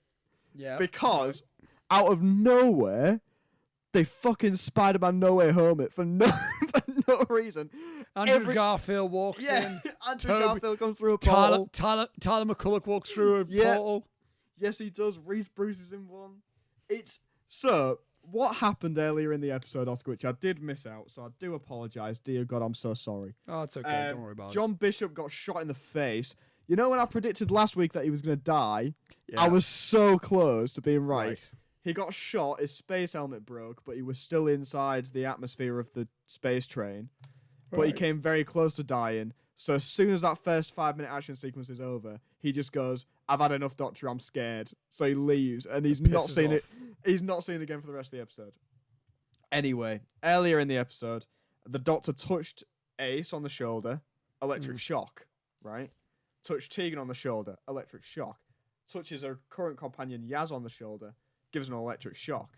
And she's like, "I'm so staticky today, what the hell's going on?" Turns out, big twist, what actually happened is she implanted a hologram into them so that they can see a hologram of the Doctor after she's dead. So that basically we haven't written Jodie Whittaker out of her last episode halfway through for no reason. Right. Okay. We catch up with the Doctor in what is essentially limbo, where she's like, "What the hell's going on?" Turns to her side. Oh my God! It's David Bradley, Filch from Harry Potter himself, is there, who currently plays the first Doctor in the show because William Hartnell's long dead. Yes, okay. So the first Doctor was there. He said, "Hello, it's me, the first Doctor. You're in the place. You're in the place that all the consciousness of all the previous Doctors go when they die, and we pass over this edge, and then we're gone, and we just become a part of the collective consciousness and whatever, right?" You said edge, and then my head just went, "You think you know me?" Yeah, very good. Very, very good. I just imagined actual Adam Copeland just is there as well. Yeah. Yes. Move on. Yeah, anyway. David Bradley goes, "Hello. Yeah, you're at the edge where we pass over to become the new incarnation of ourselves and whatever. But you're holding on slightly. You must be one of the stronger incarnations. Blah blah blah blah blah blah blah." And then wipe cut. Like they wipe it with a fucking telephone pole, and in the wipe, she turns David Bradley turns into the 6th Doctor, Colin Baker, who's like, says all this stuff, turns into the 5th Doctor, Peter Davison, turns into the 7th Doctor, Sylvester McCoy, turns into the 8th Doctor, Paul McGann, getting some goddamn love. Oh my God, Paul McGann showed up. And then Christopher Eccleston, right? Absolutely right? not. No. He fucking hates all of us. No, I know. So they were, and they say, there's stuff for you to still do. You can't give up yet, blabbity bloobity. And then this, hologram appears to Yaz and talks to her and explains what's going on, etc. This leads to some lovely moments where the hologram appears to Tegan, but it's explained in a fucking stupid sci-fi way where they're like, "Your memories are impacting on the appearance of the hologram." So it's basically an excuse for us to get the 5th Doctor and Tegan back together again. Okay. So the old companions get a moment with their Doctor to say goodbye and whatever. And it was fucking lovely. My God. There was a bit where there's an episode that's like very, very famous where a kid companion who was like 15 called Adric fucking pegged it well hard, just died in an episode where Tegan was also traveling with the Doctor at that point, and it was an episode where the Sidemen were the villains, and so she's like, "You've got no idea what I'm thinking right now, what I'm going through. You've got no idea what I'm thinking about when there's all these fucking Sidemen stomping about." And he's like, "You're thinking about Adric." And then in my head I was like, "Oh fuck, man." Little tear rolls down my cheek. I was like, "That's fucking beautiful." Ace gets to meet up with Sylvester McCoy again. Fantastic. Lovely to see him. Only thing that fucked me off about that is, in the show, in this episode, for some reason, his costume, he has his jumper tucked into his trousers. He never had his jumper tucked into his trousers in the original show. That's fucking weird. Why did you make him tuck his jumper in? It looks really strange. That's such a Robbie complaint. Well, I know, but it looked strange. And I was like, he never looked like that when Ace saw him. So why would her memory of him have his jumper? It doesn't, whatever. But thing with Ace is, she was the companion when the classic series was cancelled and taken off the air. So we never found out what happened to her. Next time the Doctor showed up, Ace was no longer there. And she says to him, like, I'm sorry that we fell out and everything. I didn't understand the burden that you carried. And he was like, "It's okay. All the baby birds have to leave the nest at some point. It's a privilege of the older bed to watch them fly. And I was like, oh, dear God, why are you making me get emotional about this? What is, quite frankly, at this point, a shit TV show. So I was getting real excited. I was having a lovely little time. Ace then goes into the volcano to beat up some Daleks, and rounds a corner to bump into Bradley Walsh is in a volcano for no reason. Never explained why he's there. Don't even worry about it. Anyway, Master is eventually defeated. Doctor returns to her body. Real sad moment where the Master's turning back into himself and goes, please don't make me go back to being me. That's real sad. You should really get that checked out, dude. That's really upsetting. Yeah, that's fucked. Look after yourself, man. Anyway, he shoots her with the big... Links in the description from mental health links. Exactly. Yeah. And then he shoots her with a big laser. The Death Star laser, it hits her so fucking hard. So she's gonna regenerate, as you would imagine. Not before we get introduced to Graham, which is Bradley Walsh, and John Bishop and Yaz are all left on Earth, where they've met up, and Bradley Walsh goes, I've set up this little thing, like, I think you should come with me. And we go over, and he's made a fucking support group. It's like Alcoholics Anonymous, but for Doctor Who companions, where he was like saying about how he got back. He was all of a sudden he'd been traveling space and time, then he got back and everything had gone back to normal. And he was like, I can't be the only one. So he reached out to people, and we get fucking everybody is there. Oh my God. It was lovely. We saw people that you aren't going to know, so I'm not even going to say the names. But the most exciting one for me was Ian was there, who was the first ever Doctor Who companion from way back in 1963. That man is 96 years of age. God bless him. God bless him. And he looked great. Was it like when Dick Van Dyke had a little dance at Mary Poppins Returns? It was like exactly like that. It was that exact vibe.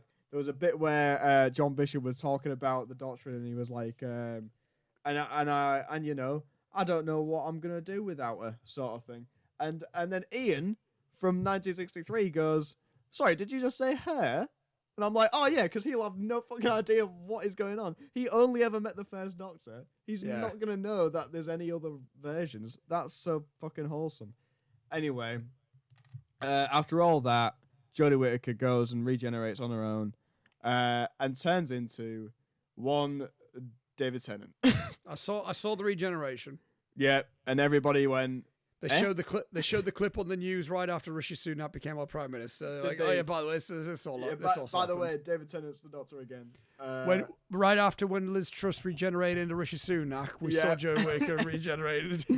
Yeah, and everybody universally rejoiced when just as excited. When he initially became the Doctor back in 2006.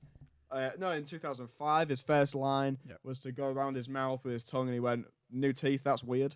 And when he regenerated from Jodie, back into himself this time, he put his tongue around his mouth, he went, I know these teeth. And I was like, that's fucking excellent. That is so good. So yeah, loved it. It was so stupid, but I couldn't help but be a giddy little fucking idiot for the hour and a half it was on screen. I apologize if that was incredibly long. It's fine. But the energy was infectious. Thanks, man. I tried to keep it up, and we got a little teaser for the 60th, and it looks I saw that. Fantastic. It looks so good. And Ncuti Gatwa was there. I was going to say first sight of Ncuti Gatwa. Yeah. And interesting thing here, which I don't think anyone's going to find interesting, but here I am. It's got a tash. Yeah. The Doctor has got a tash. Doctor Who. He's never had facial hair. So that's really fucking weird. I mean, John Hurt had a beard, but he was... Yeah, but was he a... He was... I don't know. He was a weird incarnation. He was I was the one that fought in the war or whatever. Yeah. He was the Vietnam Doctor, basically. So, yeah. He was Martin Sheen in Apocalypse Now. Yeah, he was the Nam Doctor. That's what he's all about. So, there you go. There you have it. David Tennant's Doctor Who again. Russell T. Davies is back in charge, and everything's right with the world. Cool. So there you go, man. And you'll not have to hear me talk about it again until November next year, supposedly. That's fine. Jesus. Yep. So Silent Hill's back for me. Doctor Who is back on top form for Robbie. Absolutely. Good time. And back on top of the world, man. And before we end the intermission, I just want to also say another thing that I'm excited for is John Kramer's gonna be in Saw 10. Hey-o. Oh yeah, yeah. We got Tobin Bell back, baby. Which I'm still fascinated by what the fuck this film's even gonna be. Because my God, it's definitely not gonna be a sequel to Spiral. Yeah, that's a good point actually. I haven't thought about that. They're definitely not carrying on whatever the fuck happened with Spiral. And in my head, I'm like, can't we just finish one storyline that you've got going? You've got just one.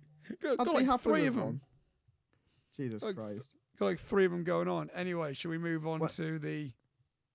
It's negative Letterboxd time, baby. Negative Letterboxd reviews.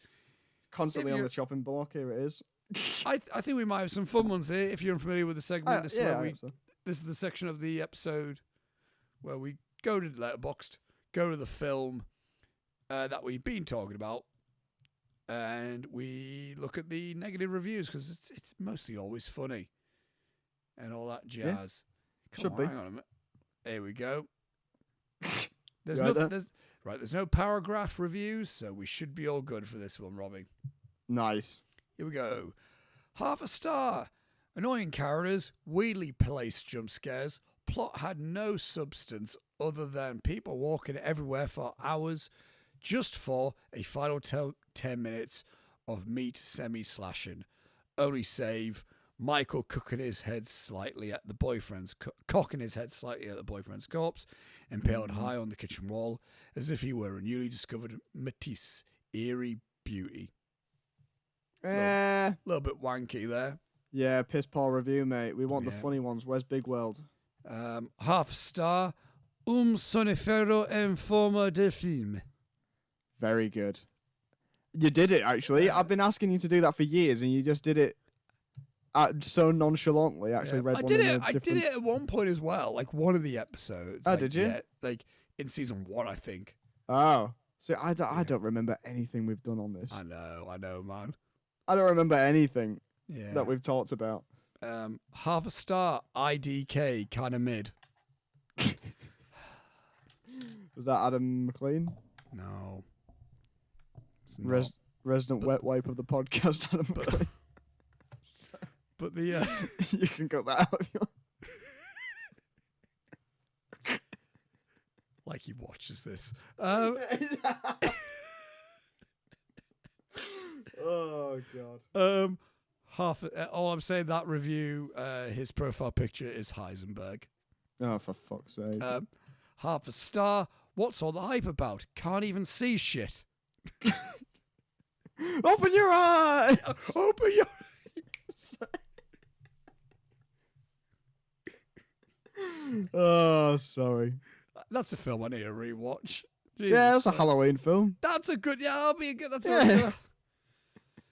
I almost went at Angus to stick it on instead of Men in Black. He went, Oscar, we don't have 3 hours to kill. I went, that's a good point. 0.5 star. What did I watch? Week is ruined. What? Week is ruined? Like, as in their week is ruined. Yeah, but like how? It's only a fucking movie, dude. Calm down. 0.5 star. This is one of the stupidest and worst made movies I've ever seen. Well, you're wrong. Yeah, incorrect. Wrong. Get out of here. Where's Big World? 0.5 star. The premise is fine, but the pacing, acting, and decisions made in the plot are insufferable. I'm so glad I could fast forward through the ridiculous length of some of the shots. Good idea, terrible execution. Fuck off. You're a fucking idiot. What 0.5 terrible story decisions? Yeah, what the fuck? Like, there's hardly any story decisions in this. You just sorry, go on. I was just saying, 0.5 star sucks real bad. Was that me? Did I say that? No, you didn't. I got talks like me. Was that me? And finally, 0.5 star. He's just standing there, menacingly. That's a fucking SpongeBob reference. Is it? Yeah, 1 second. I'm getting the clip up. Again, we can cut this out, but it's Patrick Star. Oh, I think I remember. Yeah. Oh God. God, SpongeBob, man, what? That's where I am. He's right on top of me, but I can't see him. What's he doing? He's just standing there, menacingly. Get out of there, SpongeBob! God, there's no That's Hall a of banger. There's no no Hall Hall of- of Famers, but that's good stuff. Good time. And with that being said, Robbie, should we shuffle our way into the outro for this? Oh, absolutely, we should, yeah. And with that being said, let's also look at the poll results as well. Oh yeah, go on then. Also, in this time, I also implemented a new poll, which is also intermission merch, yes or no? Anyone want any merch? Right, so the final results. I don't think anything's been advanced in the team, Robbie. Okay. Oh, hang on. I think we have. Have we had additional? Oh, Reese Bruce is. Oh, he's this mad lad. Yes. This absolute mad lad. Right, Reese Bruce on his private account on Instagram has voted for Team Robbie. Reese Bruce on his film account has voted Team Oscar. That guy's a fucking menace. What's wrong with this guy? Chaos. So Jesus Christ. he lives for chaos, doesn't he? He's voted for both of his accounts. One of the other. Jesus. And also Joe is still the only member of Team Lewis. Oh my, fantastic. And, oh God. And for the other poll, which is also intermission merch, we've got 80% for yes and 20% for no. But who was the 20% for no? Can we see that? Who Who doesn't want some merch? Oh, right. Reese Bruce private account wants merch. Reese Bruce film account doesn't. I hate this guy. I hate this man. For fuck's sake. This guy sucked. Why does he have to ruin everything? I don't know. Oh, Why can't he just? We thought he was like rattling the cage because he was on my team. No, he was on. I think he was on your team, but he messaged you saying he's Team Oscar. Yeah. Or something like that. And I'm like, what is he doing? And now he's like... He's literally using different accounts to vote oppositely from it. It's like the fucking Joker. Yeah, he is. If Connor is the Riddler, if Party Boy Connor Doran is the Riddler. Yeah. Then, I don't know, Agent of Chaos Reese Bruce is... Did he have a... I don't think he has actually had Agent of Chaos. There you go. Agent of Chaos Reese Bruce. But Joseph Calson has voted yes for merch. You have voted yes for merch. And I would like some merch. And Jessica May has also voted yes for merch. Nice. And I think she has also messaged the Instagram account. Oh, God, what she said. She said, yes, I asked Oscar, this I will buy. So. Very good. Is she drunk? Because that sounded like a drunk message. Yes, I will buy. I will Thank buy. you. Yes, indeed. So there you go. Intermission merch, maybe. Again, as I said, one day. Message me, and then pay me, and then there you go. Message me and give me money. Nice. So that's that's been. Well, we've already ended the season technically. This was the Halloween special. This was the Halloween special, second annual Halloween special. Hell yeah, man. And the next time you'll all see us will be for the Christmas special. We'll be all festive for a different reason. And what's that going to be? When's it going to be? We don't know yet. Keep an eye on the Intermission Instagram and find out. At some point. That will be a meeting we will have. Yes. Presumably, yes. About that. But the Christmas special will be on A Christmas Story, the 1980 film. Ah, nice. Is that in excitement for the sequel? There's already been a sequel. Is there going to be another one? There's another one, and he's back. What? The Tony Stark built us in a cave with a box of scraps guy is back. Yo, what? I didn't know this. Yes, it's an HBO Max original, baby. Okay. I guess. Sure, it's probably better than the last fucking Christmas Story 2. Yeah, there you go. I can't remember what it's called. I literally saw a poster for this like before we started recording.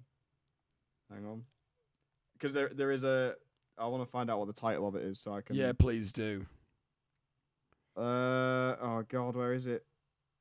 A Christmas Story Christmas is what this is called apparently. Right. Yeah, A Christmas Story Christmas coming November 17th. 2017. He's 2017. No, Did I November mishear that? November 17th. Oh, I thought you said in 2017. I was like, that was 5 years ago. What do you mean? A Christmas Story Christmas. Ralphie Comes Home. Hell yeah. Why does that make us like a there's horror? that guy. Oh, look at him. There's our fucking boy. I don't know if that's even showing up. Yeah. Oh, No, it's literally, it's just him that's showing up. That's hilarious. Yeah, there he is. Yeah, Tony Stark builds in the cave with a box of scraps. With a box of scraps. With a box of scraps. I'll be making so many of those jokes. But, Oh, but yeah, man, I can't but wait that's for going to be the Christmas special. It's going to be a Christmas Story. Good ass time. I told Angus that was going to be the Christmas special, and then he gave me a look, a side eye. Then he went, "I would not be listening to that episode." And I went, "Well, also that's Why not." not? And I went, "Well, also that's not true, Angus." He went, "Yeah, Yeah. sure." Yeah, you're the number one super fan. Yeah, the number one fan of the podcast, Angus Moore. Yeah. What was I was gonna say something just. This is completely irrelevant news, and then we can start the wrap up. The new Star Wars animated show came out today, Tales of the Jedi, featuring Yaddle, who is a female from Yoda's species, who right. speaks. Is voiced in the show by Bryce Dallas Howard. Okay. And just speaks normal. So I guess Yoda's just a fucking weirdo, man. I guess he just chooses to speak like that. This fucking dweeb. Yoda's just a fucking freak, and always has been. Like, what are you doing? Yeah, that's what I mean. Like, surely Yaddle hears him speak and is like, "The fuck are you doing, man? You just hear- Why are you talking like that?" That's good shit. I'm glad it's canon, so that's good. Yeah. Yeah. No worry. Yeah. Continue with the outro if you like. There you go. Yeah, that's. But that's it. That's the episode. Well, I'll be yours until the Christmas special. Oh yeah. Good time, man. Good season. Good overall. It's been a fucking marvelous season. Yeah, you know what? Big fan. I've really enjoyed this one. We've established the biggest fan base that we possibly can. Yeah. Right We certainly now. have. And I'll teams. just double check once again, just in case, Mhm. if there's anything from this, if there's any new additions to the polls. It looks like the teams are still standing the way they are, Nice. and the same That's how I people, like 'em. and the same people who want merch still want merch. And Reese Bruce, film Still account Reese It's Bruce, still a bitch. Agent of Chaos Reese Bruce, Yeah. and Party Boy Conor Dorian is still not decided of what team. he's in. Unbelievable. Has he Well, looked at the poll? Has he seen the poll? Hang on a minute. Let me see. Probably. We'll just have to corner him and video him until he says, Video. What are you? What team are you? "What team are you, bitch?" Has he seen the poll? Because he could be working. He hasn't seen the poll, Okay. so we'll give him. We'll give him a Give him chance. that. And Lewis has still only got one team member, and it's Joe. Embarrassing. So Wait, it couldn't be me. unfortunate. Unlucky Lewis. What a Anyway, bitch. guy. Anyway, because we need to have a bit of a discussion before we actually do end the call. And Oh, okay. just a brief one, because obviously, yes. Yes. Just about like what's happening Saturday. Okay. Yeah. But yeah, so wrap it up again. I'm telling myself to wrap it up, Oscar. Come on. Wrap it up, Oscar. Jesus. Links in the description below. Thank you all for watching and listening to us. We will see you for the Christmas special. Thank you all. It's been a good time. And till next time, Robbie, sign us out. So I see you at Christmas.